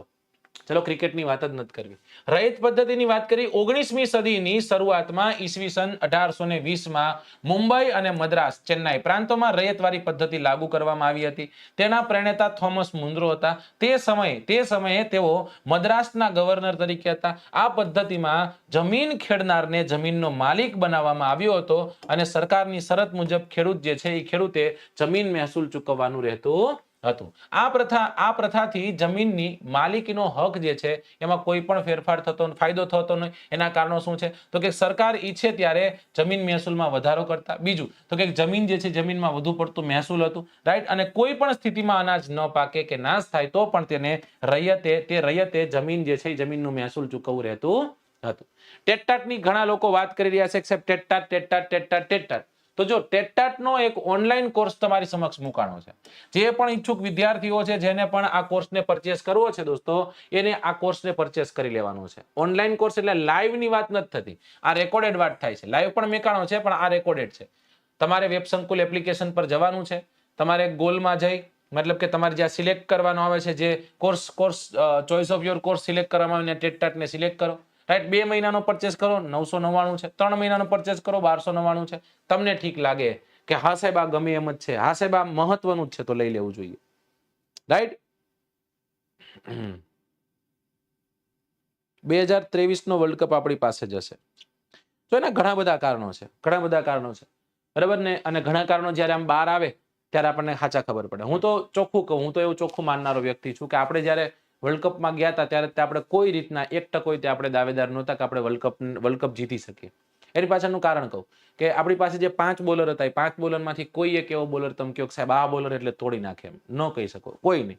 છતાંય તમે એમ કહી શકો સાહેબ હર્ષદીપ સારું બોલિંગ કરે છે, કે પછી મોહમ્મદ સામી સારું બોલિંગ કરે છે, કે પછી ભુવનેશ્વર કુમાર સારું બોલિંગ કરે છે. ઓલા 2 સ્પિનર તો હું કામ ગોઠવાના છે એ જ આપણને નથી ખબર. જો 6-7 મેચમાંથી 6 કે 7 મેચમાંથી કોઈ વ્યક્તિ 3 વિકેટ જ લે, રાઈટ? 3 વિકેટ જ તે લે, મેઇન બોલર છે, પાછા ઓલરાઉન્ડર નથી, મેઇન બોલર છે, તો પછી સવાલ જ નથી એ જે તે ટીમ છે એ ટીમ હારે જ. તમે સામે જોઈ શકો છો, સામે પાકિસ્તાનની ટીમ છે, પાકિસ્તાનની ટીમ પાસે 4 પેસર છે, રાઈટ? મોહમ્મદ વસીમ હોય તોય ભલે, કે પછી એ આફ્રિદી હોય તોય ભલે, કે પછી જે તે હોય, એની પાસે 4 મુખ્ય બોલરો છે, 2 ગૌણ બોલરો છે. 2 ગૌણ બોલરો કેવા? તો કે એવા બોલરો કે જે 4થા નંબરે અને 5મા નંબરે બેટિંગ કરે છે, રાઈટ? સાદબ ખાન ને મોહમ્મદ નવાઝ. તો એ પાછી વિકેટ લઈ જાય, બેટિંગ કરી જાય. આ આપણો એક પાસું હતું જે હાર્દિક પાંડ્યા છે, તો એ બે સાઈડ ક્રિકેટ રમતા, સારું રમતા, વિકેટે લઈ જતા અને બોલિંગ કરી જતા. એવા 2-4 વ્યક્તિઓની જરૂર હતી. બહુ સાચું કહો તો અહીંયા જાડેજા અને બુમરાહની બહુ મોટી એવી ખોટ વર્તાણી. જો બુમરાહ હોત અને જાડેજા હોત તો આ આખું કંઈક અલગ હોત. ચલો આપણે આગળ જઈએ, કાંઈ વાંધો નહીં, ઇટ્સ ઓકે, બરાબર. જે થઈ ગયું એ થઈ ગયું. હવે કઈ રીતના ક્રિકેટ ટીમ આગળ વિચારે છે એ જોવાનું છે, બરાબર. કારણ કે સાહેબ જે ક્રિકેટ ટીમની એવરેજ એજ 32 વર્ષ નીકળે એ જીતવા માટે સક્ષમ છે કે કેમ, અઘરું છે. આ ફોર્મેટમાં તો અઘરું છે, રાઈટ. એ અશ્વિન હોય તોય ભલે, દિનેશ કાર્તિક હોય તોય ભલે, આ બધાની ઓવર એજ થઈ ગયેલી. ચલો કાંઈ વાંધો નહીં, આપણું નથી હાલતું, મારું હાલત ક્યારું કાઢ નહીં ખાવે. બ્રિટિશ મહેસૂલી દફતરમાં ગ્રામ અથવા ગ્રામના સમૂહ માટે કયો શબ્દ વપરાતો? ગ્રામીણી, મહાલ, વડવા કે પછી હલાસ? ચલો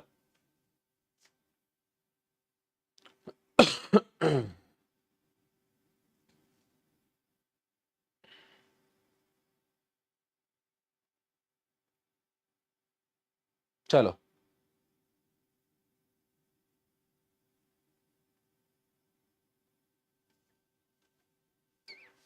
ઓકે, ઓપ્શન બી તરફ જાય. બધા લોકો ઓપ્શન બી તરફ ઢગલો થઈ રહ્યા છે.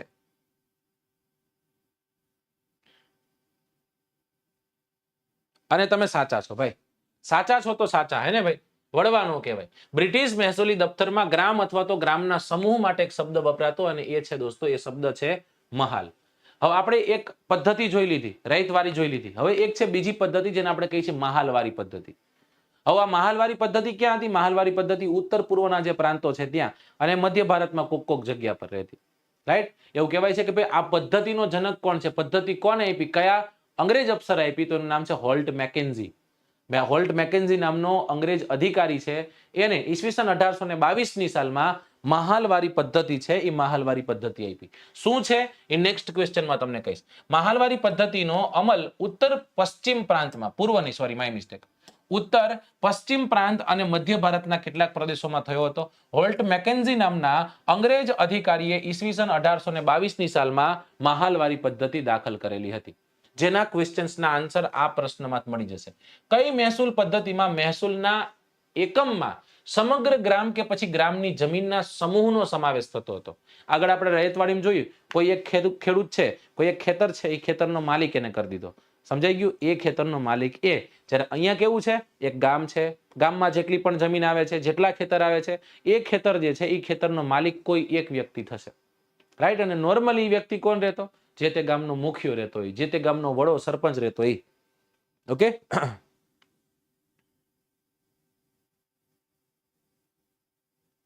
ચલો ABCD શું આવશે સાચો આન્સર આમાં? હવે આ તો ફૂટી ગયેલો પ્રશ્ન કહેવાય. મેં આખું કહી દીધું તમને, બધું કહી દીધું, છતાં ઘણા લોકો છે, ઘણા લોકો આનો આન્સર નથી કરી શકતા. તે ખરાબ કહેવાય. પકડી તો લ્યો એટલીસ્ટ, રાઈટ.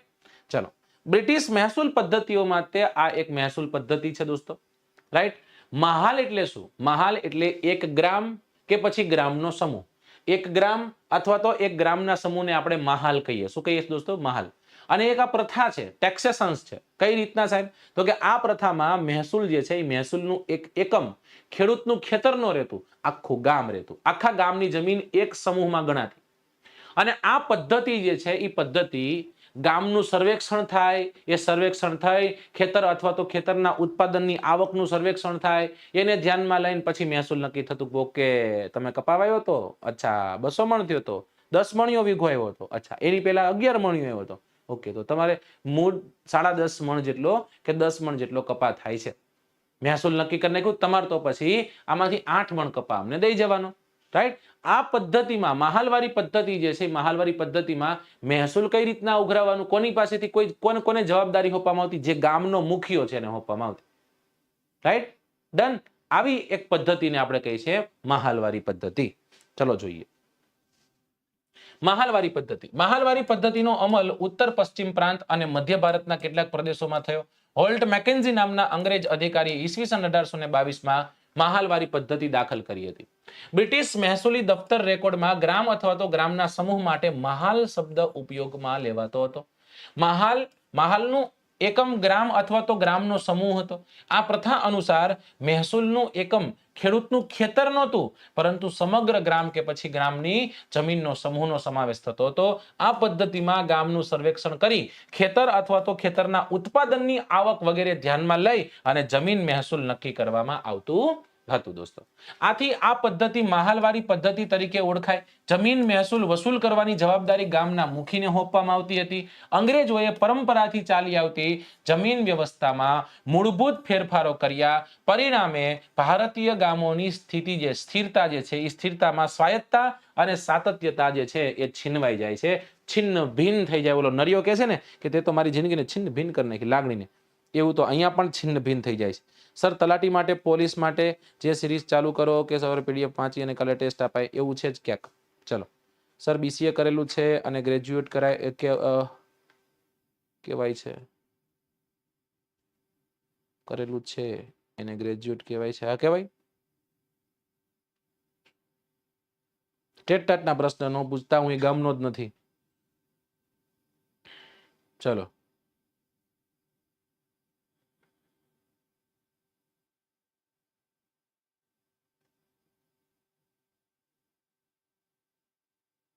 ચલો ડન. ઓકે. પ્રશ્ન નંબર 15. ઈસ્ટ ઇન્ડિયા કંપનીએ વ્યાપારીકરણ કરેલી ખેત પેદાશના કઈ ખેત પેદાશનો સમાવેશ થતો નથી? ગળી, ચોખા, કાચા રેશમ કે પછી કપાસ? હા સવારે લેક્ચર લેવાનો છું.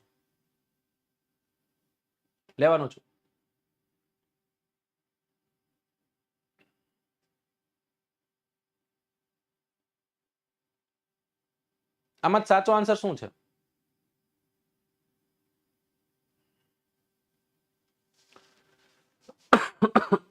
આમાં સાચો આન્સર છે ચોખા દોસ્તો. બરાબર, ચોખા સિવાય ગળી હતું, કાચું રેશમ હતું ને કપાસ હતું. જો એ સમય દરમિયાન ખેતીની સ્થિતિ શું હતું તો કે બંગાળ જે છે એ બંગાળમાં જેવી દીવાની સત્તા મેળવે એની પછી ઈસ્ટ ઇન્ડિયા કંપની છે એ કંપનીનો મુખ્ય ઉદ્દેશ શું હતો તો કે યુરોપમાં જે માંગ છે ને એવી વસ્તુઓ ભારતમાંથી પ્રાપ્ત કરવી. રાઈટ, એનો મુખ્ય હેતુ રહેતો. આથી તેમને બંગાળ, બિહાર, ઓરિસ્સા વગેરે જેવા જે તે સમયના સમૃદ્ધ પ્રદેશો છે, ખેતી પ્રધાન પ્રદેશો છે, એમાં પોતાની સત્તા સ્થાપી અને કંપની જે છે એ કંપની ભારતના ખેત પેદાશોના ખરીદ અને વેચાણ બજારો ઉપર પોતાનો ઇજારો સ્થાપવા માંગતી હતી, પોતાની મોનોપોલી સ્થાપવા માંગતી હતી. ઇંગ્લેન્ડમાં નિકાસ કરવાની જે પણ વસ્તુઓ જરૂરી વસ્તુ હતી એમાં ખેત પેદાશો મુખ્ય રહેતી હતી. આથી કંપનીએ ભારતમાં ખેતીનું પોતાનું મરજી મુજબ વ્યાપારીકરણ કીધું હતું. ભાઈ તમારે ગમે એ વાવો, ઘઉં તો વાવા જ પડશે અમારા માટે. સમજાઈ ગયું? એવું રહેતું. આ પાકોમાં મુખ્યત્વે ગળી, કપાસ, કાચું રેશમ, અફીણ અને મરીનો સમાવેશ થતો. લોકોએ આ તો વાવવું જ પડતું એમ. રાઈટ, અને સસ્તા ભાવે પાછા ગળી લઈ જાય, કોણ જ લઈ જાય. આ ખેત પેદાશોનું કંપની શાસન હેઠળ વ્યાપારીકરણ થતા તેની કેવી સ્થિતિ થઈ તેના વિશે આપણે જોઈએ, પછી જોશું. પ્રશ્ન નંબર 16. ભારતમાં ગળીના ઉત્પાદનની કઈ પ્રથામાં ગળી તૈયાર થાય ત્યારે બાંધ્યા ભાવે કારખાનેદાર જે છે એને વેચવામાં આવે? રૈતી, રીક, નીજ કે પછી સ્નેડર?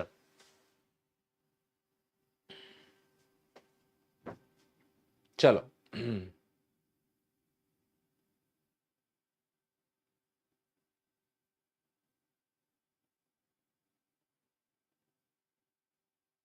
હું વિદ્યાર્થીઓના દિલથી છું ભાઈ. ગળી શું હોય? અરે રે, હા એ વાત સાચી, પણ હવે નથી થતી. પેલા કલર કામ થતો, ખબર છે? ગળીનો ઉજાલા આવતી, 4 ટીપા નાખે, આમ કરે એટલે બધું સફેદ સફેદ થઈ જાય. રાઈટ. એ ચલો શું સાચો આન્સર આવે આમાં? ઓપ્શન એ તરફ બધા લોકો જાય છે, રૈતી તરફ લગભગ લોકો જાય છે. અને લોકો ગળી વિશે પૂછે છે તો ગળીની જ વાત કરશું, ચિંતા ન કરતા. ગળી જોઈ લઈએ આપણે. બરાબર, ગળી બહુ મહત્વનું હતા એટલા માટે. ગળી શું છે? ગળી આમ જોઈએ તો ગળી એ રંગકામમાં વપરાતું એક બહુ સારું એવું દ્રવ્ય હતું. રાઈટ, અને એવું કહેવાય કે ભાઈ ગળી ક્યાં થાય, એનો છોડ તૈયાર ક્યાં થાય? જે જગ્યા પર ગરમ વિસ્તાર છે ને એ જગ્યા પર. કાપડની ઉપર ગળી જે છે એ ગળી કલર કામમાં વપરાતી. અને એવું કહેવાય ભારતની ગળી એટલે વિશ્વની સૌથી સારી ગળી. પરંતુ અંગ્રેજોને નજીકમાં શું પડતું? અંગ્રેજોને નજીકમાં કેરેબિયન કન્ટ્રીઝ પડતા. રાઈટ, કેરેબિયન ટાપુઓ પડતા. બરાબર. અને એવું કે એટલા માટે એવું કહેવાય છે કે ભાઈ ઈસવીસન 1790 સાલ સુધી કેરેબિયન ટાપુમાંથી તેઓ ગળી મેળવતા, પણ હવે કેરેબિયન ટાપુમાં ધીમે ધીમે કરી અને ગળી જે છે એ ગળી ઓછી થવા લાગી, અને એટલા માટે ભારતીય ગળીની માંગ છે એ વધે છે. અંગ્રેજો ભારતમાં આવે છે, પોતાની હુકુમત હતી જ તે, અને એટલા માટે એવું કહેવાય છે કે એ લોકો ગળીનું ઉત્પાદન વધારવા લાગ્યા. અને ભારત જે છે એ ભારતમાં ગળી ઉત્પાદનની મુખ્ય બે પ્રથાઓ એ લોકોએ દીધી, એક હતી નીજ અને એક હતી રૈતી. અત્યારે જેની આપણે વાત કરીએ છીએ રૈતી, અત્યારે જે વાત કરી રહ્યા છીએ કઈ છે દોસ્તો? રૈતી. હવે પાછો પ્રશ્ન થાય સાહેબ નીજ એટલે શું, રૈતી એટલે શું? નીજ પ્રથામાં જે ઉત્પાદક છે, રાઈટ, એને પોતાનું હળ, પોતાનું ટ્રેક્ટર, પોતાનું બળદ, પોતાના ઓજારો એનાથી ઉપયોગ કરીને ખેતી કરી દેવાની. જેવો છોડ તૈયાર થઈ જાય એટલે કંપની જે છે કંપની આવે કે માય ડિયર ફ્રેન્ડ્સ ધીસ ગળી ઇઝ માઇન, સમજાઈ ગયું? એમ કરી અને એ માલ જે છે એ માલ સીધો કારખાને પહોંચી જાય. બરાબર, આ નીજ પ્રથામાં. ઓકે, ચાલો. ત્યારે એની પછીની જ્યારે આપણે વાત કરીએ અને એ છે રૈતી. સાહેબ તો આ રૈતી શું હતું? રૈતી પ્રથામાં ખેડૂત જે છે એ ખેડૂત પોતાની જમીન ઉપર ગળીનું વાવેતર કરે, જેવી ગળી તૈયાર થાય એટલે કારખાનેદાર આવે અને એને બાંધે ભાવે કારખાનેદારને વેચી દેવાની. રાઈટ? કઈ રીતના? તો કે જો જીંજરા અત્યારે જીંજરાની સિઝન ચાલુ થઈ ગઈ. હકીકતમાં જીંજરા જ્યારે ઉગે ત્યારે એનો વાઢ પડે, વાઢીને પછી જે તે જગ્યા પર જાય એની ઉપર ટ્રેક્ટર ચાલે, બરાબર, પછી જીંજરાને અલગ કરવામાં આવે, આવું કંઈક થાય. જ્યારે લીલા જીંજરા છે સીધી સીધી ગાડી વાળી આપણે ખેતર કેટલામાં દેવું, 10 વીઘાનું ખેતર, એમ કે ભાઈ 2 લાખ રૂપિયા દઈ દો, વાઢી લો તમારે જેટલા છે એ. એટલે એ સીધે સીધા ત્યાંથી જીંજરા ખેંચી અને માર્કેટમાં વેચે. આમાં એવી જ રીતના હતું. ઓકે, ગોપીબા આડા એમ કે છે ગળી એમને શું કામ આવતી? ગળી જ કેમ? ગળી કલર કામ કરવા માટે. ભાઈ કહું છું ખરા, ગુજરાતી જ કીધું તું મેં, અંગ્રેજી તો થોડુંક જ બોલ્યો તો ખાલી. ચલો, ગળી એ રંગકામમાં વપરાતું દ્રવ્ય. તેનો છોડ ગરમ વિસ્તાર, ગરમ પ્રદેશમાં થાય. તેની મોટી માંગ રહેતી હતી. કાપડ ઉપર ભારતની ગળીનો રંગ એકદમ ચમકતો, તે રીતે ઉપસતો હતો. આવા રંગ જે છે આવા રંગ અન્ય ગળીથી ઉપસતો ન હતો, રાઈટ, અને તેથી તેનો ઉપયોગ જે છે એ સુતરાઉ કાપડને રંગવામાં થતો હતો. ઈસવીસન 1790 સાલ સુધી યુરોપિયન દેશોમાં ગળીનો પુરવઠો જે છે એ કેરેબિયન દેશોમાંથી આવતો હતો. પણ હવે કેરેબિયન દેશો જે છે એમાં ઉત્પાદન ઘટવા લાગે છે, ભારતીય ગળીની માંગ વધવા લાગે છે. આથી અંગ્રેજો ભારતમાં ખેડૂત પોતાની હુકુમત હેઠળનો પ્રદેશ છે દોસ્તો, એમાં યુરોપિયનને વસાવે છે અને ત્યાં ગળીનું ઉત્પાદન વધારવા લાગે છે. ભારતમાં ગળીના ઉત્પાદન માટે બે પ્રથાઓ હતી, એક હતી નીજ અને એક હતી રૈતી. નીજ પ્રથામાં ઉત્પાદકો પોતાના જ હળ, પોતાના જ બળદ, પોતાના જ ઓજારોનો ઉપયોગ કરી ખેતી કરે. છોડ જેવો તૈયાર થાય ત્યારે કાપી અને કાચો માલ જે છે એ કારખાનામાં પહોંચાડી દેવામાં આવતો હતો. ચલો, જ્યારે નીજમાં રૈતીમાં શું હતી? આ પ્રથામાં ખેડૂત પોતાની જમીન પર ગળીનું વાવેતર કરતો અને તે તૈયાર થાય ત્યારે બાંધ્યા ભાવે તે કારખાનેદારને વેચી દેતો હતો. ડન? ચલો, આસુબેન એમ કે છે કે એપ્લિકેશનમાં તલાટીની બેચની પ્રોસેસ શું છે? મતલબ કે 2 મહિના 3 મહિનાનો કોર્સ લેવાનો છે કે લાઈવ કોર્સ લેવાનો, શું છે? ચલો, નેક્સ્ટ ક્વેશ્ચન તરફ જઈએ. Question number 17. કપાસ ભારતના કયા ભાગનો મહત્વનો વ્યાપારી પાક હતો? પશ્ચિમ ભારત, દક્ષિણ ભારત, ઉત્તર ભારત કે પૂર્વ ભારત?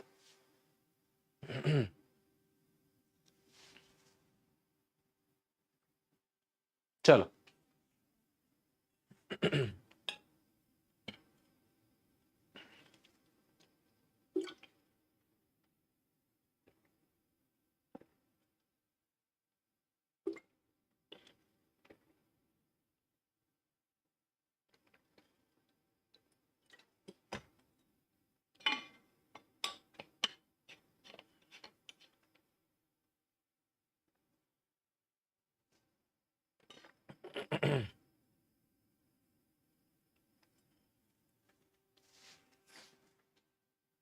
ચલો, એ બી સી ડી. ડી ને લોક કરી દઉં. જેને સેશન લાઈક નથી કર્યું ને ભાઈ લાઈક કરો પેલા. ચાલો ચાલો, મને લાઈક કરીને બતાવો જોઈએ કેટલા લોકો લાઈક કરે છે. આજે જોઈએ આપણે. ઓકે, આજે એ જોઈ લઈએ આપણે કેટલા લોકો લાઈક કરે છે. 1100 ઉપર છોકરાઓની હાજરી છે અને 1800 તે લાઈક છે. જોઈએ 2500 લાઈક અત્યારે જ થઈ જાય છે કે નહીં? 200-500 છોકરા તેવા હશે કે જેને લાઈક નહીં જ કરી હોય. લાઈવની પ્રોસેસ શું છે? લાઈવમાં કાંઈ નથી કરવાનું. લાઈવ એપ્લિકેશન તમારે ડાઉનલોડ કરવાની, વેબ સંકુલ લાઈવ. એને ડાઉનલોડ કરશો એટલે વિવિધ કોર્સ દેખાશે. બરાબર. એના ડેમો લેક્ચર 1 રૂપિયામાં 5 ડેમો લેક્ચર તમે જોઈ શકશો.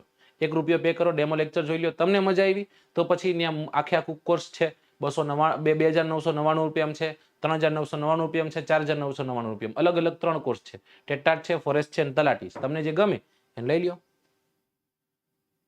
ચલો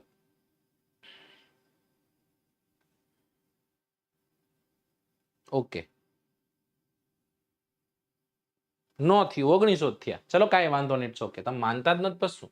સાચો આન્સર અહીંયા શું આવે દોસ્તો? સાચો આન્સર પશ્ચિમ ભારત. બધાને ખબર અહીંયા હારો કપા થાય, ગુજરાતમાં થાય, મહારાષ્ટ્રમાં થાય. આ વિસ્તારો કે જે જગ્યા પર કાળી કપાસની જમીન હોય છે દોસ્તો, જે જગ્યા પર બેસાલ્ટના લાવાના ખડકો હોય દોસ્તો, એવા વિસ્તારો પર કપાસ ખૂબ સારો થતો હોય. કપાસ જેમ ગળી પૂર્વ ભારતનો મહત્વનો વ્યાપારી રોકડિયો પાક છે, એવી જ રીતના કપાસ પશ્ચિમ ભારતનો મહત્વનો રોકડિયો પાક છે. ઈસવીસન 1780 ના દાયકામાં ઈસ્ટ ઇન્ડિયા કંપનીની તથા તેમના કૃપાત્ર કેટલાક વ્યાપારીઓ જે છે, એ વ્યાપારીઓ ચીન સહિતના ભારતના ભારતમાં રૂ ઉત્પાદન કરતા જે પ્રદેશો છે એના ઉપર અંકુશ રહેતો હતો એ લોકોનો. કંપની ખેડૂતોને તે વખતે બજારના ભાવ કરતા ઓછા ભાવે કપાસ વેચવાની ફરજ પાડતી હતી. ખેડૂતોને કપાસના યોગ્ય ભાવ ન મળવાથી તેઓ પાયમાલ થવા લાગ્યા હતા. અંગ્રેજોએ આવી રીતના આપણું શોષણ કર્યું છે ભાઈ. પ્રશ્ન નંબર 18, સંથાલ નામની જાતિ છે, એ જાતિના આદિવાસીના સમૂહ વર્તમાન ઝારખંડના કયા વિસ્તારમાં રહેતા હતા? રાઈટ, ગિરિડીહના પહાડી વિસ્તારોમાં, પારસનાથની આસપાસ, હજારીબાગના વિસ્તારોમાં, કે પછી લોહારદેગાની આસપાસ?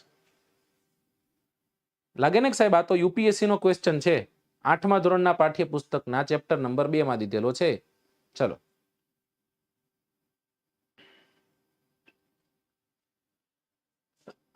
અલગ અલગ જાતિ અને અલગ અલગ જનજાતિઓ આવે છે ગુજરાત ભારતની વાત કરીએ ખાસ તો અંગ્રેજો જે છે એ અંગ્રેજોની શોષણકારી નીતિ આ જનજાતિઓ ઉપર પણ આપણને જોવા મળે છે. રાઈટ, એ જનજાતિઓ ઘણા બધા બળવાઓ પણ કરે છે.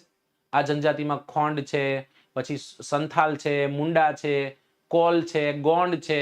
રાઈટ, આવી બધી જનજાતિઓનો સમાવેશ થાય. ઘણા એવા હોય જે રેશમના વ્યાપાર સાથે જોડાયેલી છે, જેમ કે રેશમના વ્યાપાર સાથે સંથાલ જોડાયેલી છે, જે કાચું રેશમ ખરીદે. છોટા નાગપુર આસપાસનો જે વિસ્તાર છે એમાં મુંડા જનજાતિ રહેતી હતી. રાઈટ, શિકાર કરી અને વન્ય પેદાશો જે છે એકત્ર કરવાનું એ લોકોનું મુખ્ય કામ હતું. મધ્ય ભારત, ખાસ કરીને મધ્યપ્રદેશના વિસ્તારોમાં ખોંડ નામની જનજાતિ રહેતી હતી. રાઈટ, સમૂહ શિકાર કરવા માટે જતા, વન્ય પેદાશો એક કરવાનું, મધ ને એ બધું એક કરવાનો એનો મુખ્ય વ્યવસાય હતો. રાઈટ, તો એવી રીતના વિવિધ જનજાતિઓ રહેતી હતી. પંજાબના પહાડી વિસ્તારમાં જાઓ તો પંજાબના પહાડી વિસ્તારમાં તમને વન ગુર્જરો જોવા મળે.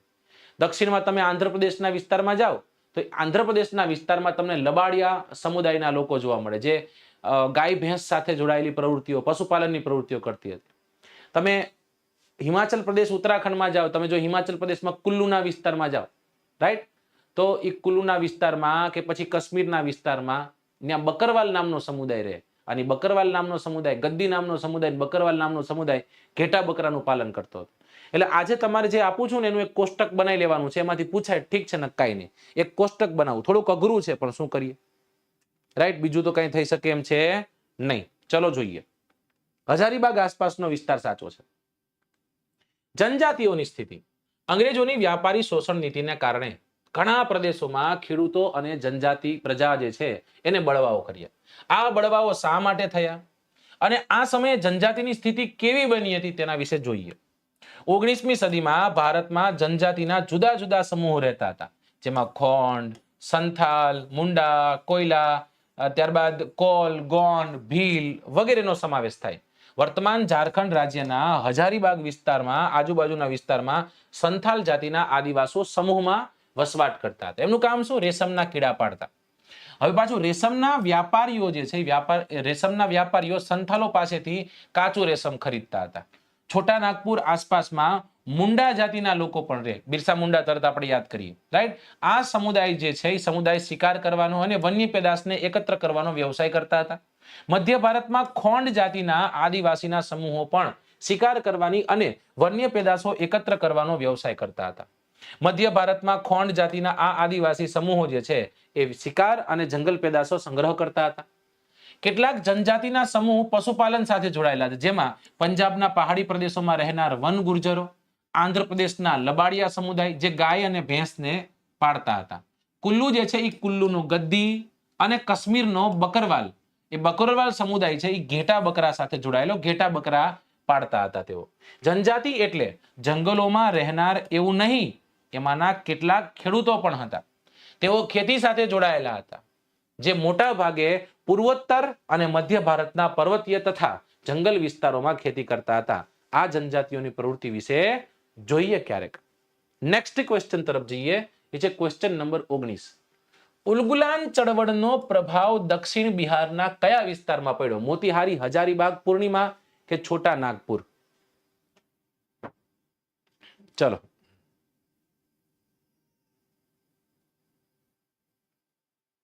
આન્સર કરો. સાચો આન્સર શું છે?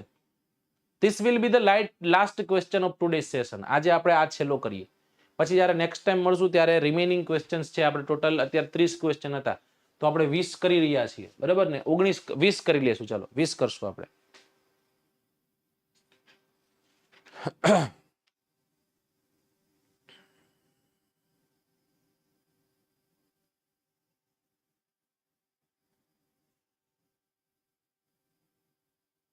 સરસ, સારું કહેવાય. પરચેસ કરી લીધો તો હવે રેગ્યુલર લેક્ચર્સ આવશે અને જોતા જજો, એવી રીતના તૈયારી કરજો.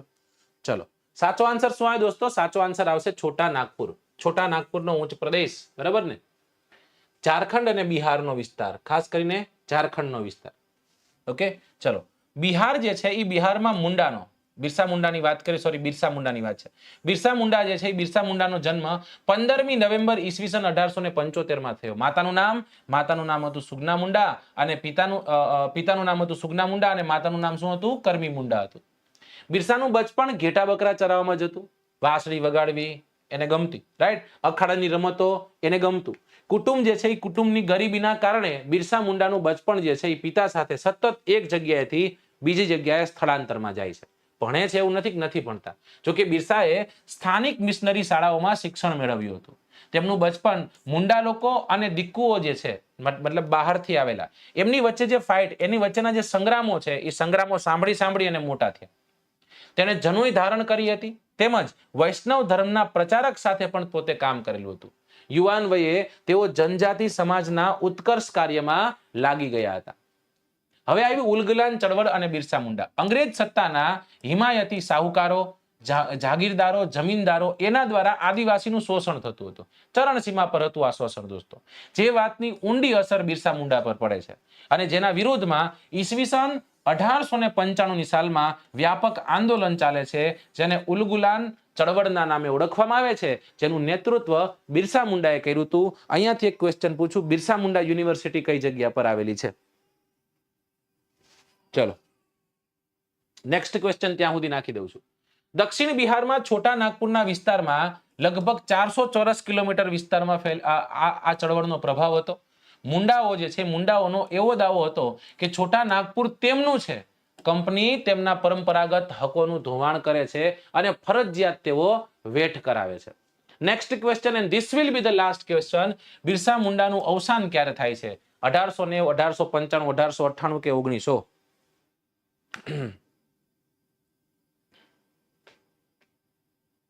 ચલો, એક્સેલેન્ટ. રાંચી, ઝારખંડ. સરસ, ખૂબ સરસ. લ્યો, મતલબ કે વાંચો છો, ભણો છો, રાઈટ? અને એવું કરશો તો જ આગળ વધશો ભાઈ. बढ़ेगा इंडिया तभी तो आगे बढ़ेगा इंडिया. चलो જોઈ લઈએ અહીંયા સાચો આન્સર શું આવે? 1900. આર્યા બિરસા મુંડા.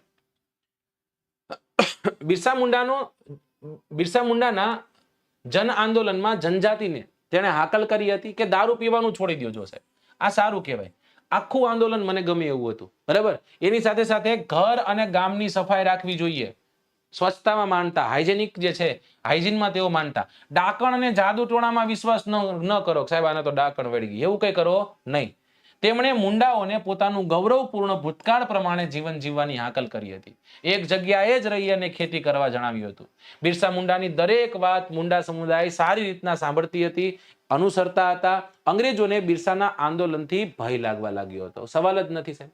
જનજાતિઓ બિરસા મુંડાના નેતૃત્વમાં મુંડા રાજ સ્થાપિત કરવા ઈચ્છતી હતી. ગુંડાની મુંડા રાજ છે, રાઈટ, જે સારું છે, ઓલું અલગ છે, અઘરું છે.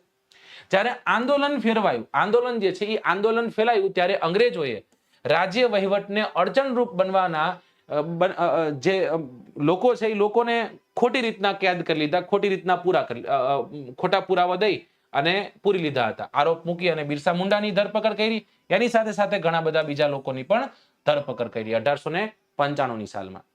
ત્યાંથી આગળ છે 2 વર્ષ બાદ ઈસવીસન 1897માં બિરસા મુંડા જેલમાંથી મુક્ત થાય છે. ફરીથી તે જનજાગૃતિ ચળવળમાં લાગી જાય છે.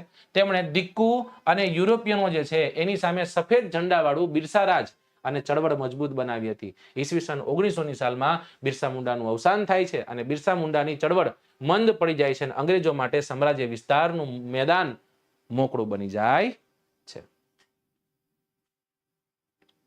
શું કામ નો પૂછે? શું કામ નો પૂછે? પૂછી લે, ગમે પૂછી લે ભાઈ. રાઈટ, જેને સારા કામ કર્યા હોય ને એનું ગમે પૂછાય, ખરાબ કામ કર્યા હોય એનું કાંઈ નથી પૂછવાનું. જોઈ લેવાનું. આ બિરસા મુંડા સુધી આપણે જોયું, એની પછી જે નેક્સ્ટ ચેપ્ટર હોય આપણે નેક્સ્ટ લેક્ચરમાં ભણવાના છીએ. ચલો દોસ્તો, મજા આવી? જો મજા આવી તો એક વખત તમારે જ્યારે લેક્ચર ખતમ થાય એક વખત કોમેન્ટમાં તમારા આન્સર આપજો. આ લાઈવમાં નહીં, કોમેન્ટમાં તમારા આન્સર કરવાનો છે. તમારો કોઈ એવો ટોપિક હોય કે સાહેબ આ ટોપિક ઉપર તમે એકાદો લેક્ચર બનાવો, બરાબર ને, તો તમારી આશાઓ જે છે જે ટોપિકની એક કોઈ પર્ટિક્યુલર ટોપિકની એ તમે કોમેન્ટમાં નાખજો, એટલે એને હું જોઈશ. મેજોરિટી કેની તરફ છે, કયો ટોપિક મોસ્ટ કોમન છે, એ ટોપિક પર હું વિડીયો બનાવીશ, તમારી સમક્ષ મૂકીશ. આશા રાખું છું કે આજના દિવસમાં તમને આનંદ આવ્યો હશે, ભણવા મળ્યું હશે. જે વાંચે ચોપડી તે ચોપડીને ખાય. ફરી એક વખત મળશું, ત્યાં સુધી મને રજા આપો. જય હિન્દ, જય ભારત.